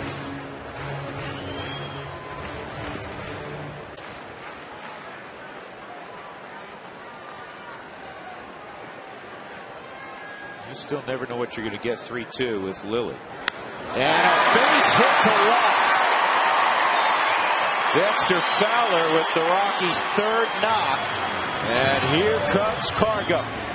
Well, you like the fact Dexter got a high fastball. It appeared to be a cutter or slider, but at 83, it was up in the strike zone. It was right up here in this area, and that's not where they wanted it. They wanted that ball on the outer half and down. Southwest Skycam, that ball cuts to the middle. Dexter's hands were very tight to the body, got the head of the bat through and drove it to left field. Gonzalez grounded sharply up the middle to second. Nice play by Terrio to get him. Then he hit that monstrous home run to dead center.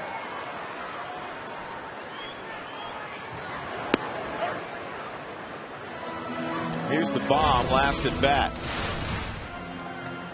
A swing and not long of a flight, seconds-wise, just distance. Ball was hit hard.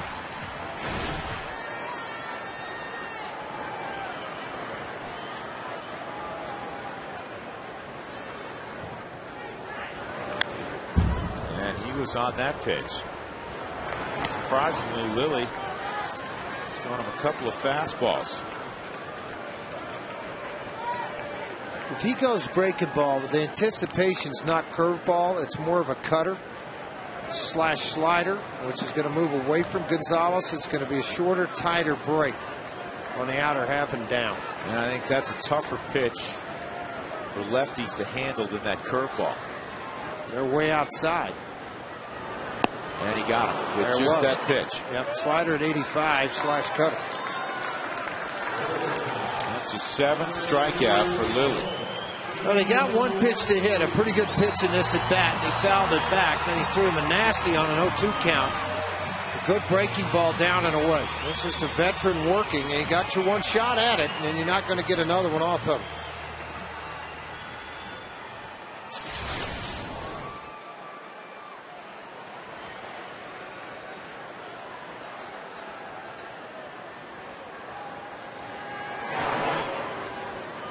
Mentioned earlier that would-be base stealers. 17 of 18 success rate against Lilly.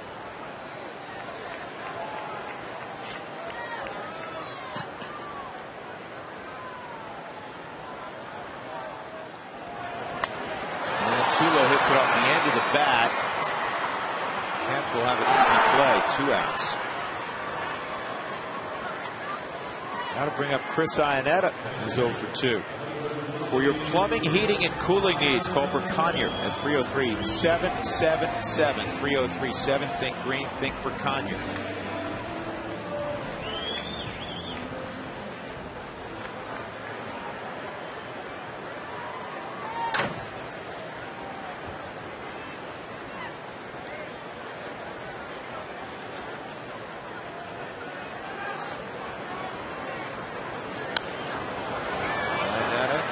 Aggressive on that first pitch fastball at 90, fouls it back.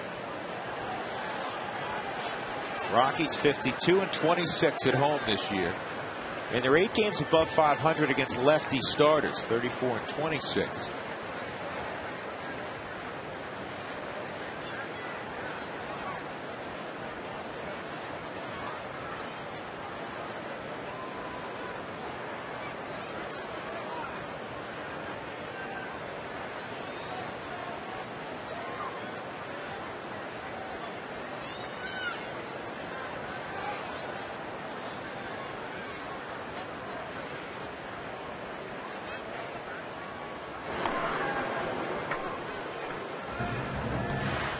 See, I think the reason they have success as a base stealer, once Lilly commits, whether it's to go to first or come to home, he can't stop it. In other words, he can't pick the leg up and glide a little bit to the plate and still go to first.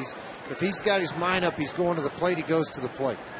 There goes Fowler. They pick him off. And Loney's throw is not going to get him. A stolen base for Fowler. And he's in scoring position with 2 outs. As a pitcher, when you think you have somebody picked off, you have to fire it in a hurry, particularly if they've started to move, and that's what Fowler had done. If you don't fire it over there, then you slow down the process, because that's a good exchange for James Loney. A little surprised Terrio took that, but for calls way over in the hole with a pull hitter. Here it is on the Hyundai cam again. Ooh, I think he was out. But you know what? Fowler's body blocked it from second base umpire Gary Darling.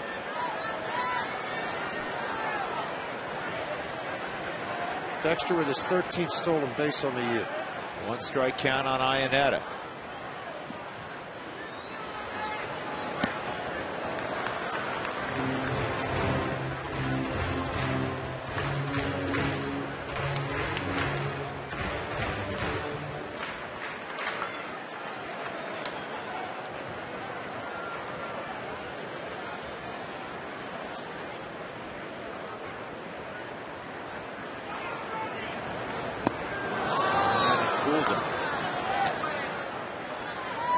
That swing almost looked like Chris was sitting off speed, didn't it, George? Yeah, it did. They tricked him with that fastball at 90. Now, what he has done, and you mentioned this earlier on the strikeout, what he's done is come back in with that cutter and been down with it. Not up, down. He's had very, very good command of it. He got him on a breaking ball. Big one. Ted Lilly gives up a leadoff single to Fowler. Fowler reaches second, but he takes care of Gonzalez, Tulowitzki, and Iannetta. It remains 2-1 LA.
Back to the 6th inning, time for the Coors Light freeze cam. Troy Tulowitzki's had a great game defensively. Well, he pretty much has a great game defensively every night. There was that play. There was a play up the middle. How about Ubaldo taking a hit for Kyle on a Baltimore chop off the plate? That's Frost Brewed Coors Light freeze cam. First pitch of the 7th inning. A.J. Ellis is in there for a strike. So that was the welcome back to the 7th inning. Frost Brewed Coors Light freeze cam. That's that one up, George. Well, it was difficult at it. They could have got 6 and 7. Yeah, you're right. I understand. Absolutely. I just count the TPs. That's where I know I'm at. 2-strike count on A.J. Ellis. Drop down slider. Ellis is supposed to swing at that.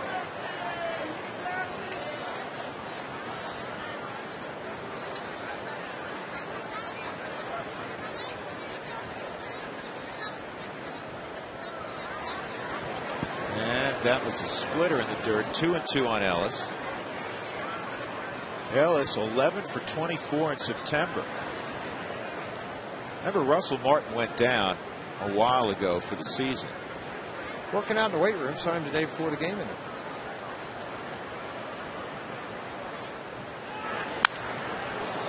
On one hop, there's Tulowitzki. And that throw pulls Helton off the bag. And Ellis is going to reach.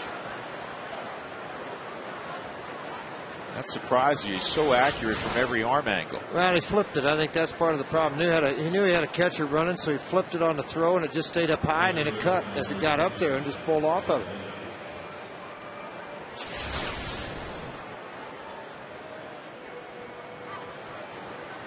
No scoring yet on that. Ted Lilly at the plate will look to sacrifice. Watch how hard Todd Helton charges trying to get A.J. Ellis right in front of the plate, and goes foul.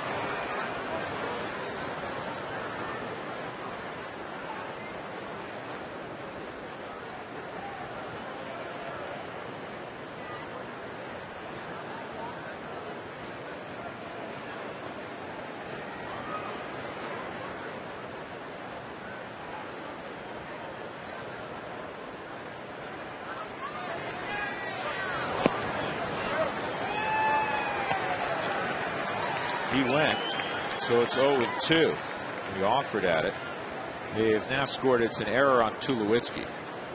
It's his 10th of the year.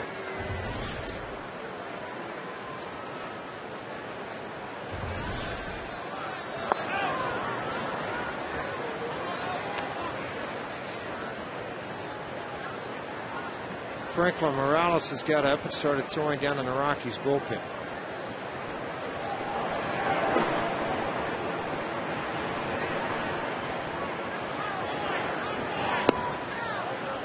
Two and two. Pulled it back. Nasty pitch on a slider and was able to do it.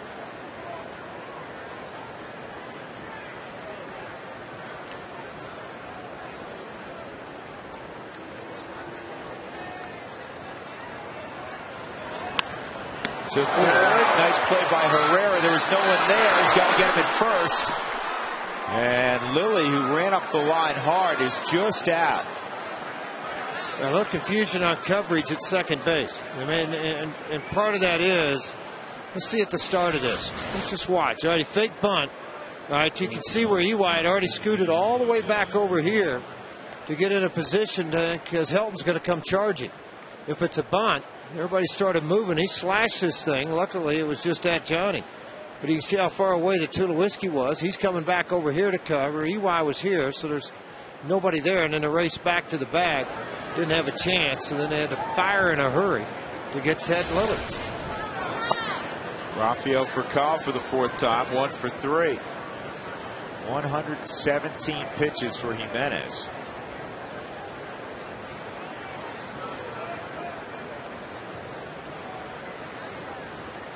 I think Jim Tracy is giving Ubaldo 2 hitters. This one and Terrio.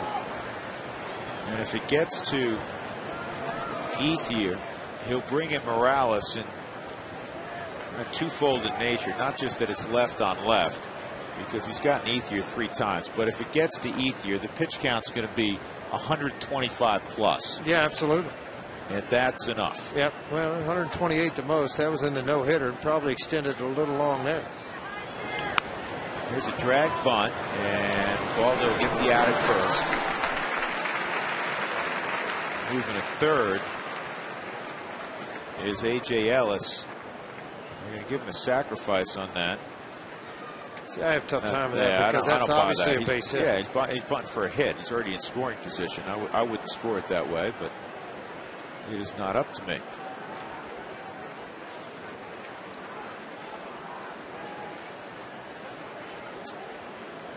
Terrio is 0 for 2 and a walk. Go ahead, George. Fantasy camp's coming up. It'll be January the 25th through the 29th. Dante Bichette will be there. Andres Galarraga will be there. And a whole lot more. It looks like fun again at Fantasy Camp, the last one that will happen in Tucson. 303-312-CAMP for more information. You and I will be down there. Yep. Jeff Houston's got shoulder surgery, so Huey's going to missed this camp, but it's going to be a blast. It always is. By the way, Ian Kennedy, 16 wild pitches, leads the National League. Ubaldo's second with 15. Slider for a strike. Ubaldo can get Terrio. The Rockies will have a chance in the bottom of the 7th to score a couple and make him the pitcher record on the plus side. Yeah, George, really, after that first inning, he gave up the bloop single for Cole, and he walked Terrio on 4 pitches. He had a chance to get out of it. Bases loaded. Casey Blake singles. After that, he's been very good. 1 hit. That's how good he's been. 1 hit's all he's allowed. The error by Tulowitzki allowed a base runner, a walk in the 6th, an intentional walk in the 4th. After that 1 hit, a double by Blake, and had retired 6 in a row. So everything's been really good. 122 pitches, though, for Ubaldo, and these are all the tough decisions a manager goes through. Tracy's having one right now. Splitter. A little high heat there at 96 miles an hour. Franklin's up. He's there for Andre Ethier. The only reason I say this is that for whatever reason this run scores and Terrio gets on base. I think Tracy, for the health and safety of his starting pitcher, is going to err on the smart side of things other than trying to get it. Eli's got it on a broken bat floater. Ubaldo gets through the 7th inning. They get him some runs.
Look back. Not a lot of offense in this ball game. Ubaldo had some control issues in the first inning, had a chance to get out of it, but Casey Blake hit a 1 hopper off his leg that would score 2 runs. The only 2 runs in this game for the Dodgers, as we just talked about. Ubaldo, after that first innings, allowed just 1 hit. 4th inning, Carlos Gonzalez against Ted Lilly. In his 5th career at-bat against Lilly, he hit his 3rd career home run against him. Unfortunately, that's the entirety of the Rockies' offense. It's brought to you by Cooney Lexus, where luxury has an address. And Lilly, who has struck out 8 and has thrown only 77 pitches. Now strike 1 on Helton. A walk and a double for Todd. Todd has one of the 3 Rockies hits. And this one's toward the hole. And Terrio can't throw the baseball. And it'll be an infield hit for Helton. He didn't get too many of those anymore. So a good start to the 7th inning, tying run aboard. Two hit night for Todd Helton. That's good to see too. That double, and then this ball's pulled over into the corner. And once you get over on that, now you try to do that slide thing. You better have your feet to where you can pop up, gather yourself, and then make the throw on the Hyundai cam. Terrio just could not do that after making a nice job of getting to the baseball and catching it.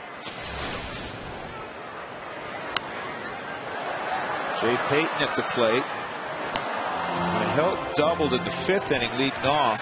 Jay had an opportunity to move him or drive him in and went down swinging. He's 0 for 2 with a couple of punch outs against Lilly.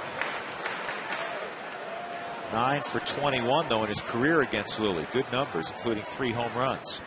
Toronto beat the Yankees. Yankees could not make up any ground on Tampa, who also lost tonight 4-0 to Baltimore.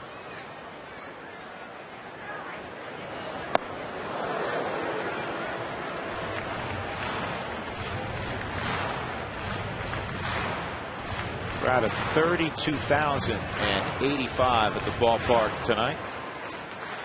After Johnny Herrera, it'll be Ryan Spilborghs, it looks like, to pinch hit for Ubaldo. And Peyton Hart smash. Oh, man. Helton gets hung up and he's tagged out. That thing was ticketed for down the right field line, and James Loney reached back and snared it and turned it into a double play. Bad break. Yeah, very bad break. You got a very good first baseman in Loney. He's over there with only 4 errors, so he knows he is a good athlete there at that position. This ball is just flat scalded though. One hopped right up to him and he touches the bag for the out. Helton took off and then stopped, thinking the throw was going to come down. Not that Todd Helton's going to be able to work his way out of a lot of this. He thought the throw would be coming, and he faked down and to come back. Had hoped they would throw it in that direction. They didn't. Johnny Herrera will try to work his way on in front of Spilborghs with 2 outs.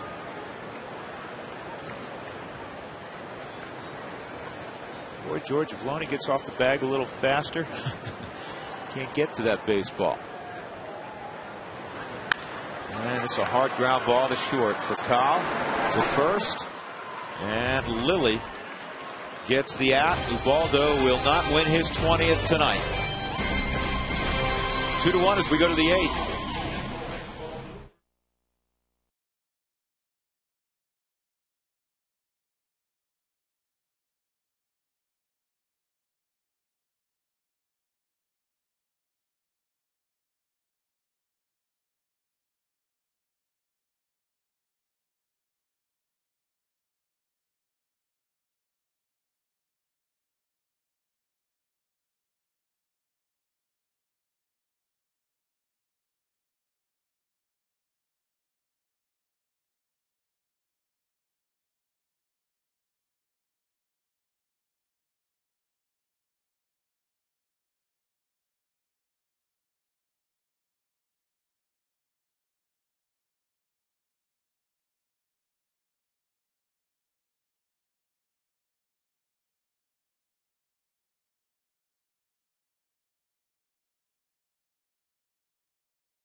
The Rockies failed to score again, and so Ubaldo Jimenez will get at worst a loss, at best a no decision.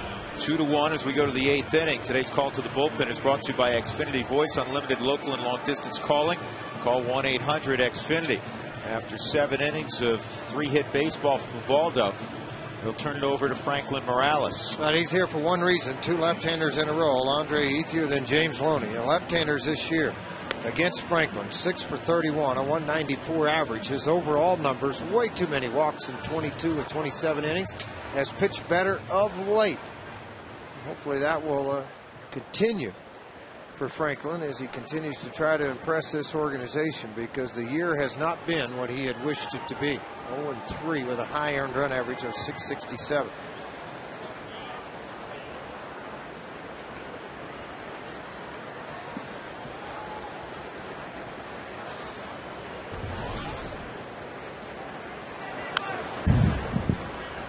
fastball fouled off by Ethier. It's 0-1. Andre was 0 for 3 against Jimenez. A couple of strikeouts.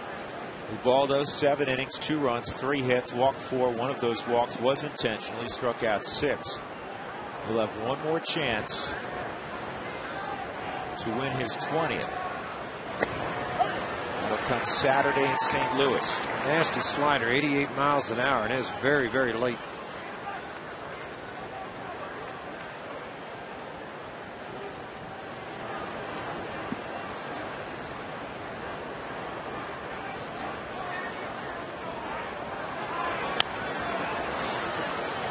Two's fouled off.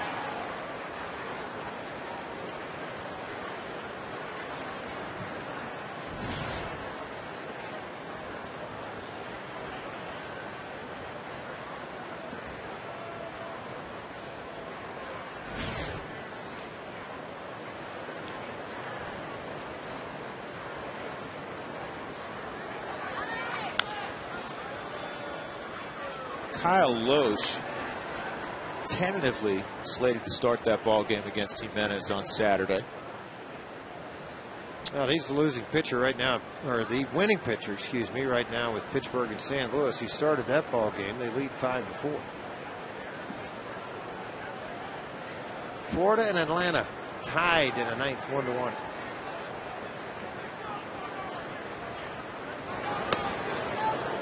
One and two.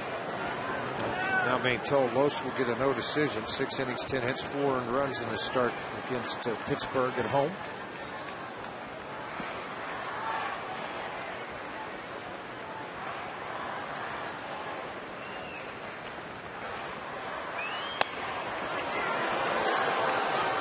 And now it's 2-2.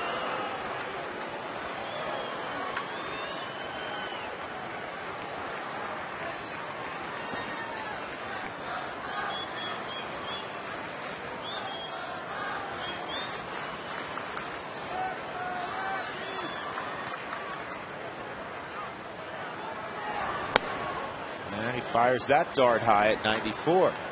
After being way ahead, it's now a 3-2 count.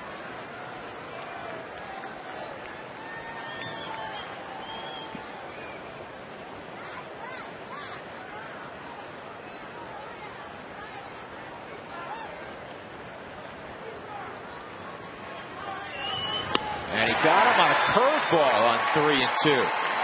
Well, he had a catcher call it, which gives you a little bit of confidence to allow you to throw the pitch and throw it for a strike to get the strikeout. Yeah, I think that's the key to it. Ineta went to it. And then he made it. It would have been a call strike anyway. He made a very good pitch from Franklin Morales. See on the Hyundai cam, very good the rotation of that tight slider, covering the outer half of the plate.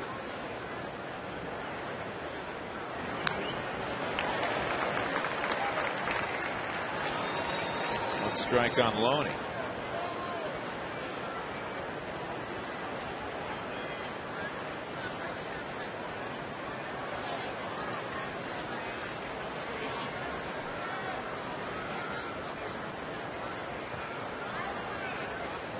'90's always a nice win total.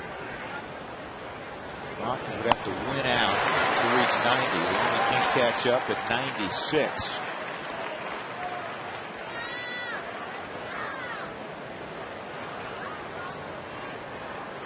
Good first half for James Loney. He hit .309, just .214 after the All-Star break. He's been going around with the Dodgers. Strike 3 on the outside corner. He painted 96. Well, we've seen good Franklin and we've seen not so good Franklin. And tonight so far, George, we're seeing good Franklin. Yeah, you're going to see a change now, too, because Jim Tracy's going to come out and get the matchup he wants, Dotel versus Kemp. Let's take a look at our Breaks Plus poll of the game and update you. Did the Dodgers underachieve? 74% say yes. There's a lot of Dodger fans, too, that live in this market that watch and come out to see their ball club play and obviously watch when the Rockies and Dodgers match up. Nice job by Morales. He strikes out the 2 lefties. With 2 outs in the top of the 8th, the Dodgers 2 and the Rockies 1.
2-1, Dodgers leading the Rockies with 2 outs in the top of the 8th inning. College football fans got a great one Saturday evening right here on FSN Rocky Mountain. The Buffs will take on the Georgia Bulldogs at Folsom Field, and it'll begin at 5 p.m. Mountain Time. That's Colorado and Georgia. Buffs coming off a victory over Hawaii. Good second half against the Rainbow Warriors. Last non-conference ball game this year for CU. Well, 4 appearances for Dotel in a Rocky uniform. Only a couple of hits that he's given up, but he's made 64 appearances, 61 2/3 innings, from the Pirates to the Dodgers to the Rockies. Still possesses the good arm and really the moxie to go work these type of innings when you're still very much into this ball game.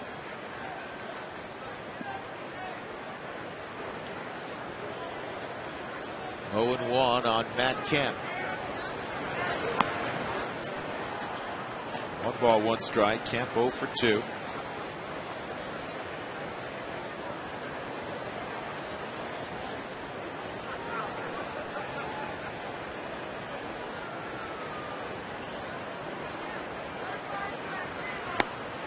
Good fastball.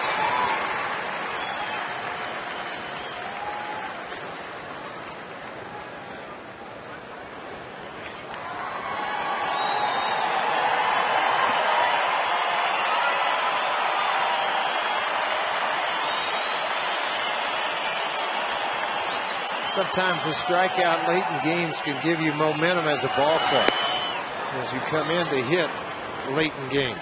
There'll be a pinch hitter. Spielborgs was out earlier, and he's done a great job of that this year. And then it's Young and Dexter Fowler. 2 of his 4 appearances, 2 of his 5 appearances have come against the team he was employed by until 9 days ago. The Dodgers. Here's the 2-2, and he left the ball. Paul Emmel calls out Matt Kemp.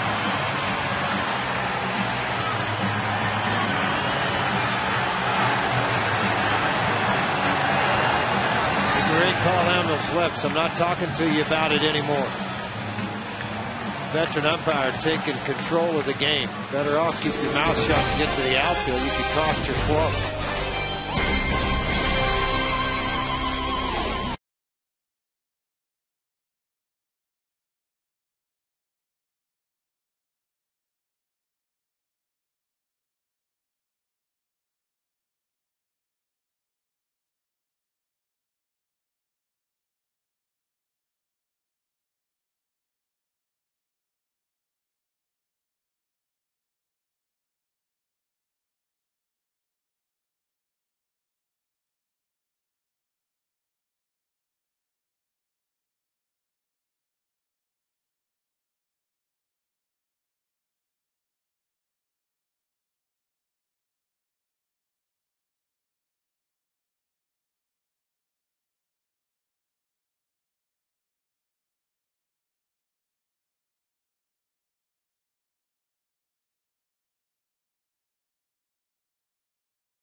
Rockies running out of opportunities. Ted Lilly has held them to 4 hits and 1 run. Dodgers leading 2-1. Ryan Spielborgs to hit for Octavio Dotel here in the 8th. And Spielborgs fires at a pitch up and away. It's 0-1. Take a look at Spielborg's Amica hit zone. It's not how you're covered, it's how you're treated. Well, anywhere out over the plate and middle, but also that inner half. That's where Ted Lilly's gone. That 357 mark is where he has gone tonight. Spielborg's is a pinch hitter this year. Has hit 419, 13 for 31. This kind of tells the whole story about Ted Lilly. 20 of 27 first pitch strikes in this game. And strikeout on a changeup. Nope, foul ball.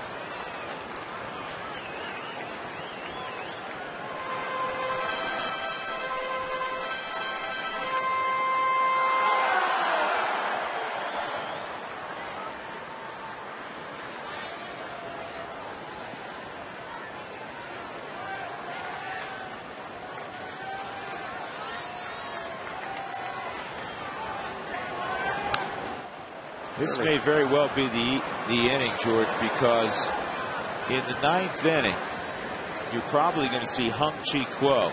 Kuo's going right now along with Belisario, so I think if there's trouble, it'll happen. They'll get him in a ball game now. I mean, they don't have anything to worry about. They don't have, they're not going to lose or gain anything. Sure, they'd like to be a little disruptive in the playoffs, but they'll run Kuo out for 2-3 out save, maybe even Belisario, mix it up the way they have to.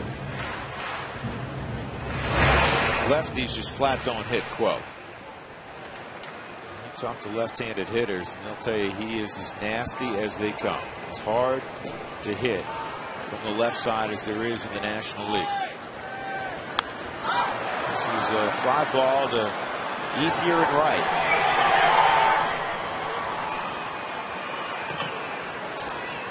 Going to bring up Eric Young with 1 out. Text keyword taco to 95323 to receive text message alerts when the Rockies score 7 or more for the Rockies Tacos Special.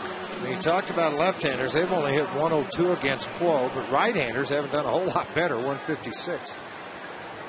One guy I guarantee you will not see, Jonathan Broxton.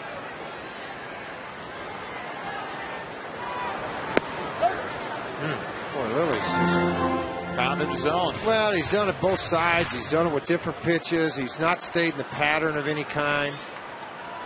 I mean, he has not gotten back. I know he threw the one slider, then he'll throw a changeup, then he'll come back with a fastball in the inner half when he gets you looking away.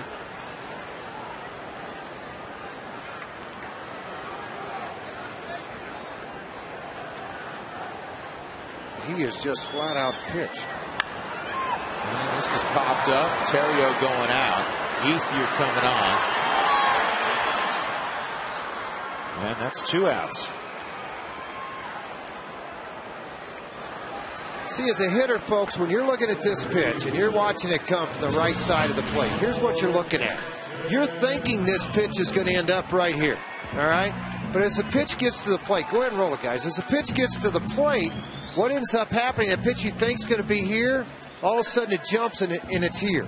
And what it does, it jumps in on the bat 3 to 4 inches enough that you just don't get good wood on it. You don't get a good extension on it. He's repeated that very nicely against the Rockies here tonight.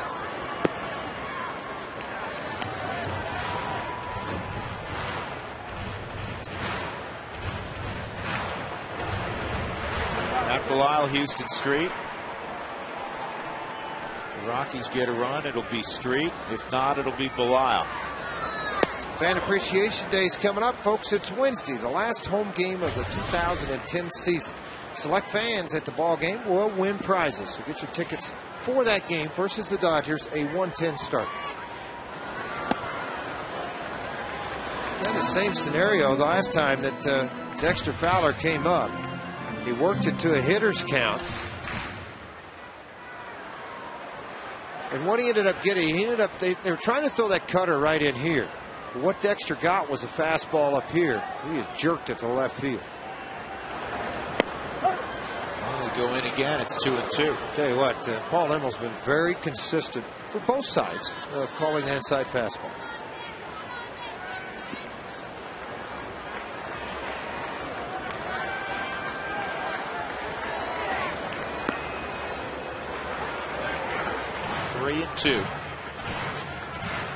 Call Safelite Auto Glass if you have the need for a new windshield at 303-287-5000 or go to safelite.com.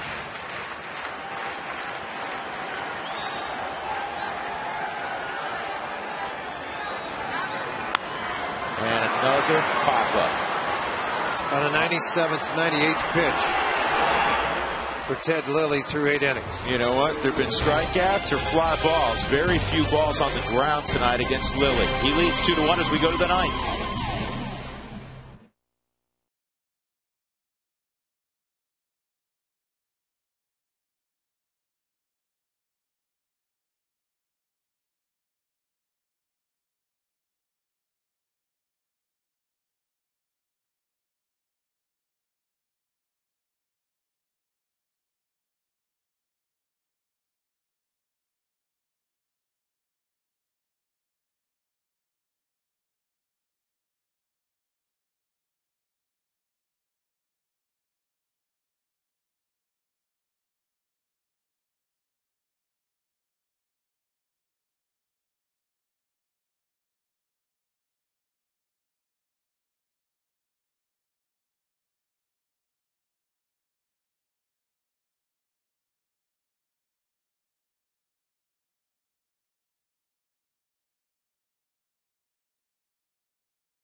Xfinity by Geico. 15 minutes can save you 15% or more on car insurance. By Colorado Avalanche Hockey, it's all about the A. Visit coloradoavalanche.com for ticketing and schedule information. And by the great Colorado Payback, reuniting you with your money. We've been locked into 2-1 since the 4th inning. The Rockies only run a home run from Carlos Gonzalez. 3 hits for the Dodgers, 4 for the Rockies. Mark Stat has a postgame show tonight. Mark? All right, guys. Well, first off, Ubaldo off in the first just enough that he's not going to be able to win for the 20th time this season. Lilly's pad, unusual, but Ted Lilly felt right at home at Coors Field today. And you mentioned Carlos Gonzalez, car gone, number 5 in his 34th. All that coming up with the postgame right ahead, guys. All right, Mark, thank you. Clint Barmas has come into the ballgame at second base, and he will hit 9th.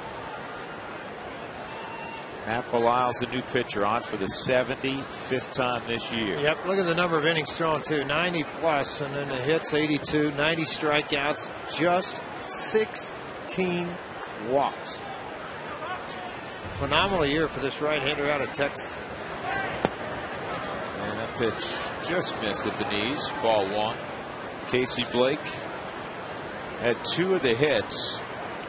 2 of the 3 hits Ubaldo gave up. One was a 2-run single in the first off Ubaldo's foot. Ubaldo in the first inning gave up a pop fly single to Furcal. Just landed in the wrong place down the right field line. Made a good pitch.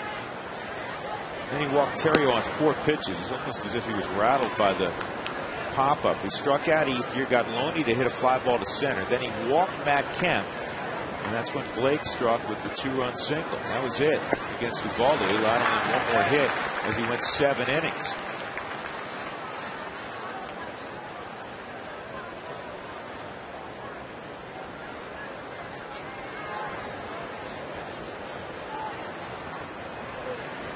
Two and 2 on Blake. And Belisle has that curveball pulled foul.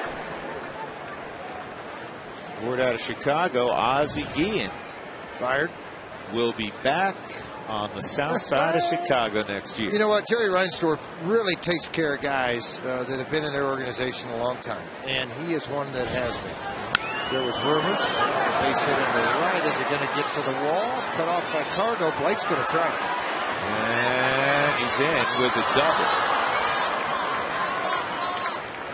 3-hit night for Casey Blake.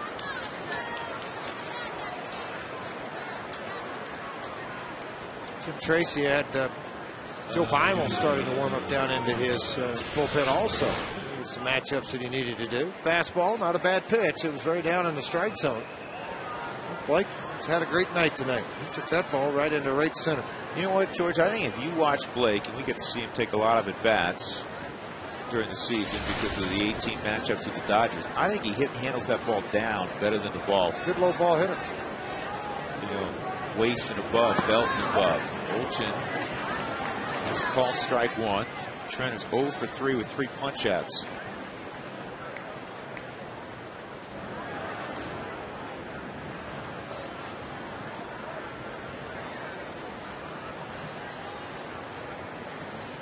Can't imagine the White Sox without Ozzie managing them. A lot of rumors he was wanting to try to get that job down in Florida. Some conversation he wanted to.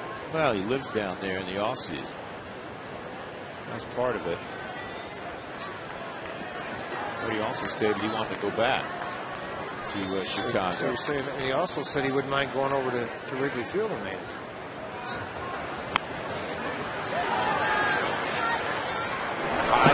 Safe at first. No, out. Brumman's got the foot down. Olchin runs well. Tumbled over the bag. Sacrifice 1-4. Yeah, it is. That little flip. Pitchers, for whatever reason, have that trouble of getting back up. Armas was able to go up, come back down. Ooh. Can't tell if the toe of that shoe is down before he got there. Bill Hahn missed that call. I think he did too. A lot of argument out of there. They accomplished what they wanted to do, though. They advanced the runner to third base with 1 out. Ellis will have a shot at Bilal, and then they'll go to Jamie Carroll as a pinch hitter, who's been one of their hottest pinch hitters.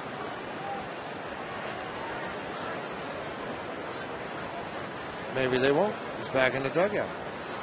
Jay Gibbons.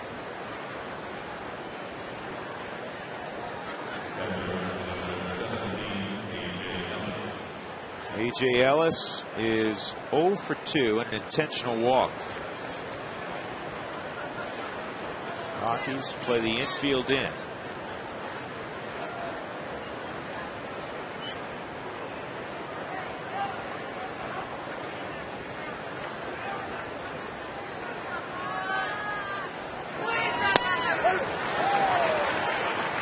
.94-mile-an-hour fastball's in there for strike one.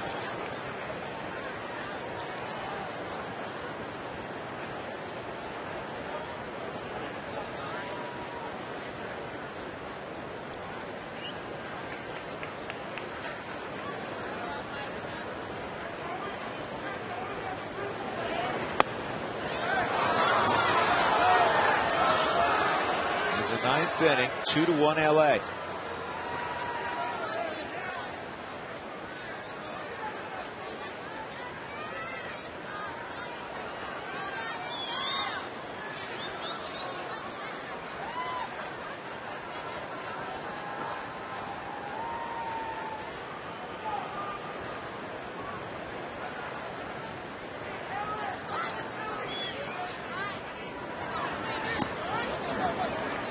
Two balls and a strike.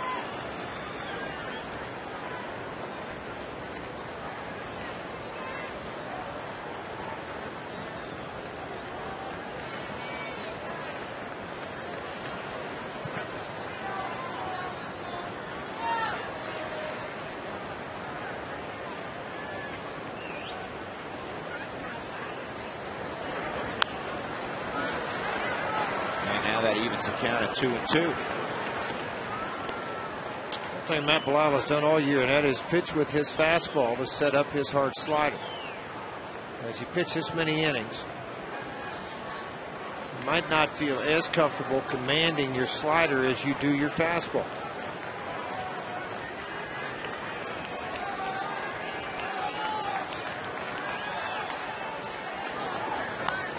Heater again in on the hands at 95.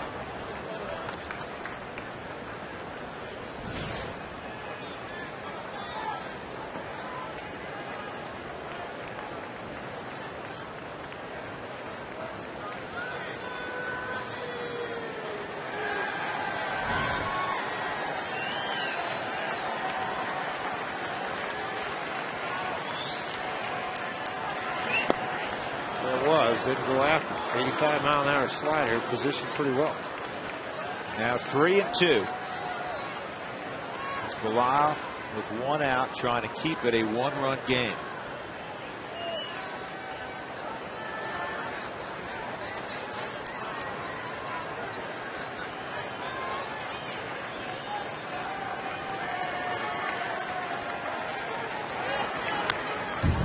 Another foul ball. Petco Park in San Diego. No score between the resurgent Cubs under Mike Quade and the Padres. They play pretty good baseball for Quade, the interim manager. 19-13 going into this game tonight against the Padres. Atlanta in extra innings at home against Florida. They're tied at 1. Here's the 3-2 again, and it's a base hit off the glove of Barmes. A.J. Ellis has killed the Rockies the last 2 series. 3-1 L.A. Well, he hit that a week ago Sunday. He hit that ball out over the head of Troy Tulowitzki. This time with the infield drawn in, it shoots off of the glove of Clint Barmes. He had that walk-off hit you're alluding to, and this was a great at-bat. Yeah, very good at-bat. Fouled off an awful lot. Didn't try to do anything. Really kept his body quiet.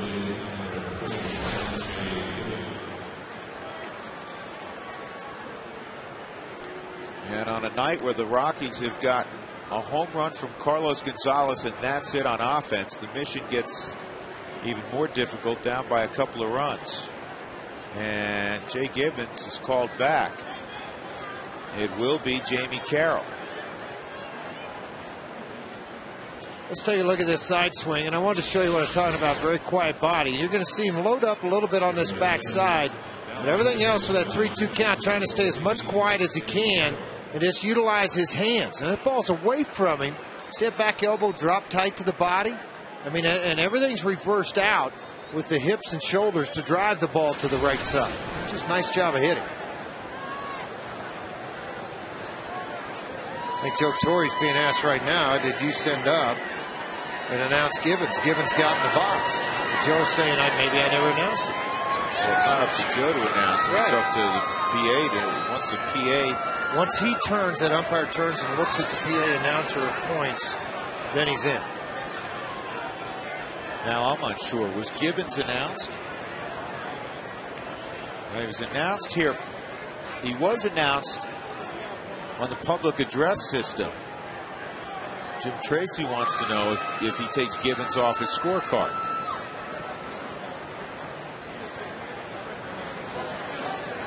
Let's see if Paul Emmel indicates anything toward the press box right now. Doesn't look like he's going. He never acknowledged that Jamie Carroll's the pinch hitter.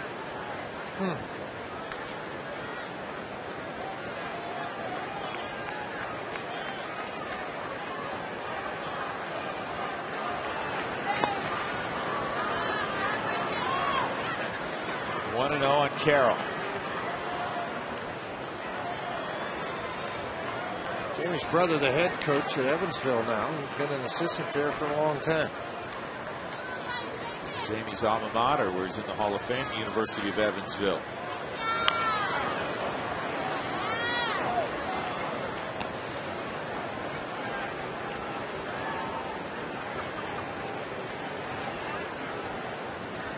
The bottom of the 9th against Yusum Hung-Chi Kuo. It'll be Carlos Gonzalez, Troy Tulowitzki, Chris Iannetta. Great guys.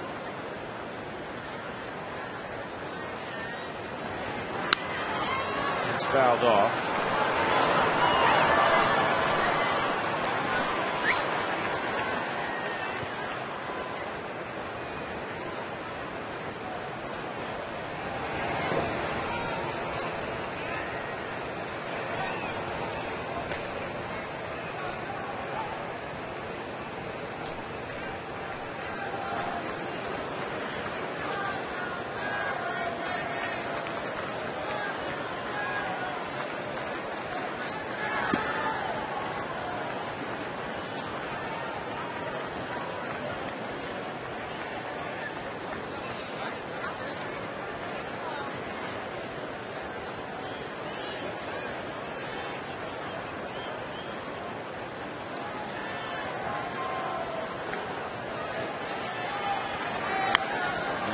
Jamie Carroll pops it up.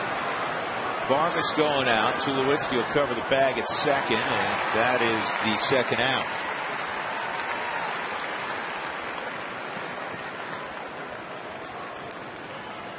That'll bring up Rafael Furcal. 1 for 3 and a sack bunt. Again, Ubaldo Jimenez is on the short side of things. He went 7 innings, allowed just 2 runs on 3 hits. Walked 4, one of those intentional, struck out 6. But Ted Lilly, been too frequently the case over the last week. The Rockies, even when they get a good pitching performance, the counterpart seems to be a little bit better. Yeah, it has been. Matt Cain, Tim Lincecum, those are guys that came in and pitched just a little bit better than what the Rockies had anticipated and cost them. Matt Belisle walks off. 3-1 LA.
Joe Bimelon in a 3-1 ball game, trying to get that elusive third out here in the 9th inning. Casey Blake a leadoff double. Trent Olchin sacrificed him to third. A.J. Ellis with a sharp single to right center brought him home.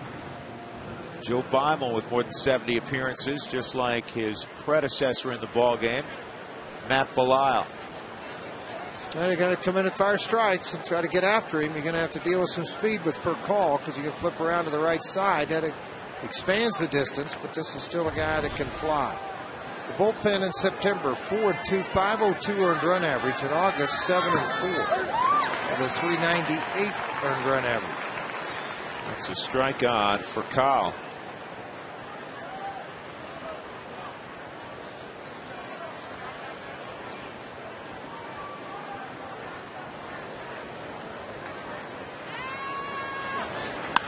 And a base hit to right. Ellis stops at second. That'll bring up Terrio.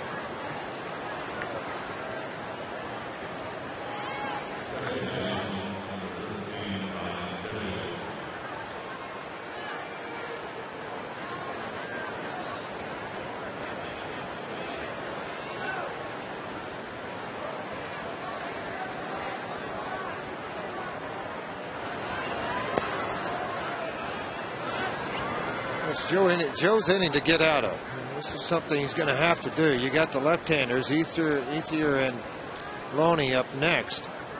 Succession. This is the out you want to get with Terrio. There's nobody warming in the Rockies bullpen.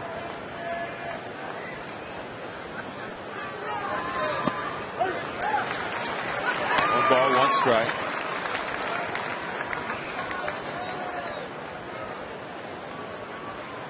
Lilly goes 8 innings, allows just 1 run on 4 hits, walked 2, struck out 8, 98 pitches. That's it. His best start ever at Coors Field. He pitched like he did at Dodger Stadium a few weeks back against the Rockies.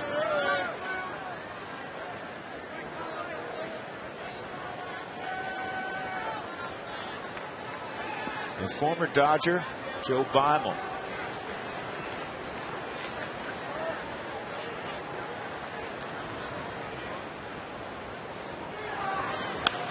Line drive right at Barnes. In the inning, there was a run on 3 hits. Hung-Chi Kuo will be on. The Rockies will have to rally against the talented left-hander, down by a couple.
Brought to you by Ecotech Institute in Denver, where you can make the world your workplace. Dodgers leading 3-1. The Rockies' lone run came on a long home run of 456 feet off the bat of Carlos Gonzalez's 34th. Todd Helton's had a couple of hits tonight, but not much offensively for the Rockies. Ubaldo Jimenez is on the short end of things. He had a tough first inning, battled some control issues in that first inning. Gave up a 2-run single to Casey Blake. After that, he allowed just one hit. Pitched plenty well enough to win, but Ted Lilly a little bit better tonight. Jamie Carroll stays in the ball game. Terrio out of there, so Carroll's at second. And Hung-Chi Kuo is on the mound. 53rd appearance, minuscule ERA, a lot of strikeouts, not a lot of walks. Lefties can't hit him a lick. 102 batting average, and righties, well, they tear the cover off the ball against him. 156. He's good. An all-star this year. It'll be Carlos Gonzalez, Troy Tulowitzki, Chris Iannetta. And 129 ERA is the best in Major League Baseball.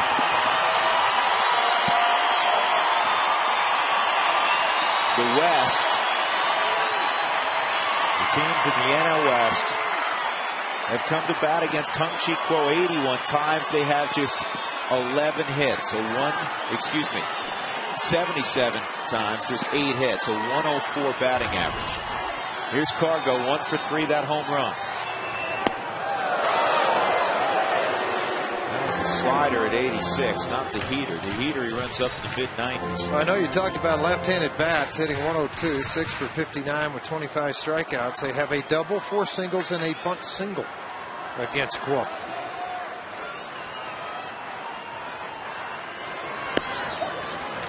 I'll tell you what really stinks in baseball.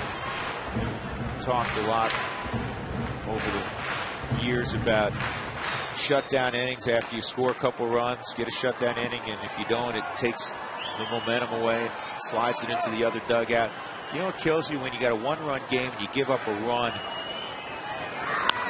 when you're trailing. There's an easy play, 1 out, and all of a sudden now you got to battle back.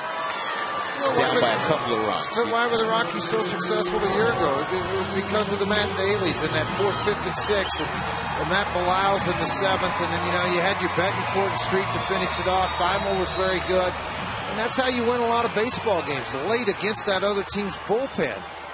I mean, that's something that's that really is difficult to look at statistically, but it is very prominent and shows up very prominent when you don't succeed.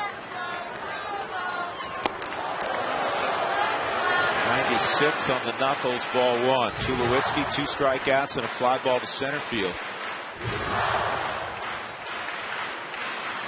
He's one of the few guys that can brag that he's had a lot of success against Kuo. 7 at bats, 4 hits, and the other 3 times strikeouts. Two different times tonight, Tulowitzki struck out and had words with Immel on pitches that he wasn't happy with. Very similar to that last pitch that was called a ball. It's how you conduct and handle yourself at times. It might buy you a pitch late in the game. 3-0.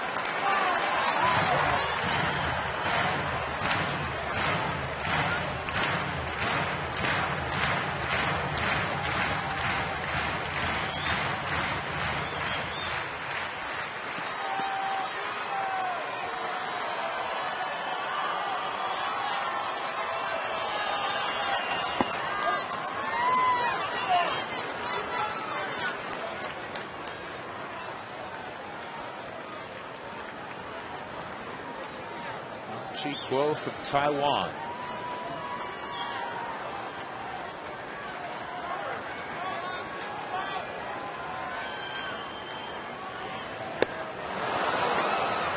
Three and two.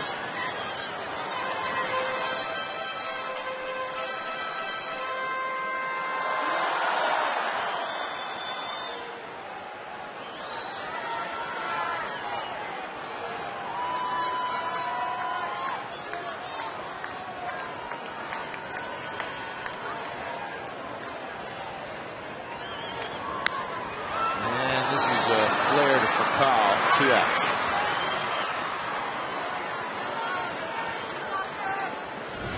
Rockies down to their final out. Chris Iannetta 0 for 3, couple of punch outs, and also a fly ball to center field. Rockies held the 2 runs yesterday in a complete game performance by Matt Cain. Ted Lilly tonight in 8 innings held him to 1 run. Quo has gotten the first 2 outs here in the 9th. Go back to Friday, Tim Lincecum, 8 innings of 1-run baseball.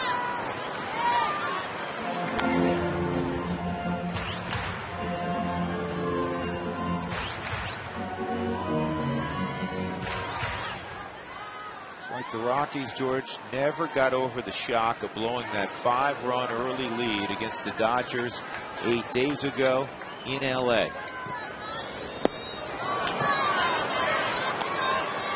They are on the cusp of losing their 7th game in their last 8 outings since that time, when it looked like they would be tied with the Giants and Padres in the loss column as they headed to Arizona for an off day.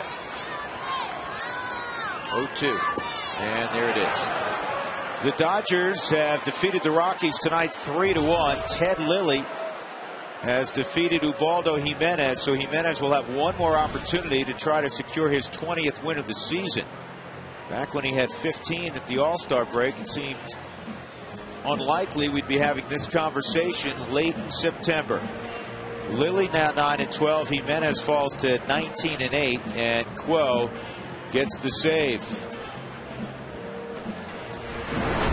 Tonight's delivery of the game brought to you by Jimmy John's. Ted Lilly's on. He's very good. He snapped a personal 4-game losing streak as he held the Rockies to a run on 4 hits and 8 masterful innings. He was ahead of virtually every hitter, and he had a bunch of called strike threes. The only blemish, the home run by Carlos Gonzalez.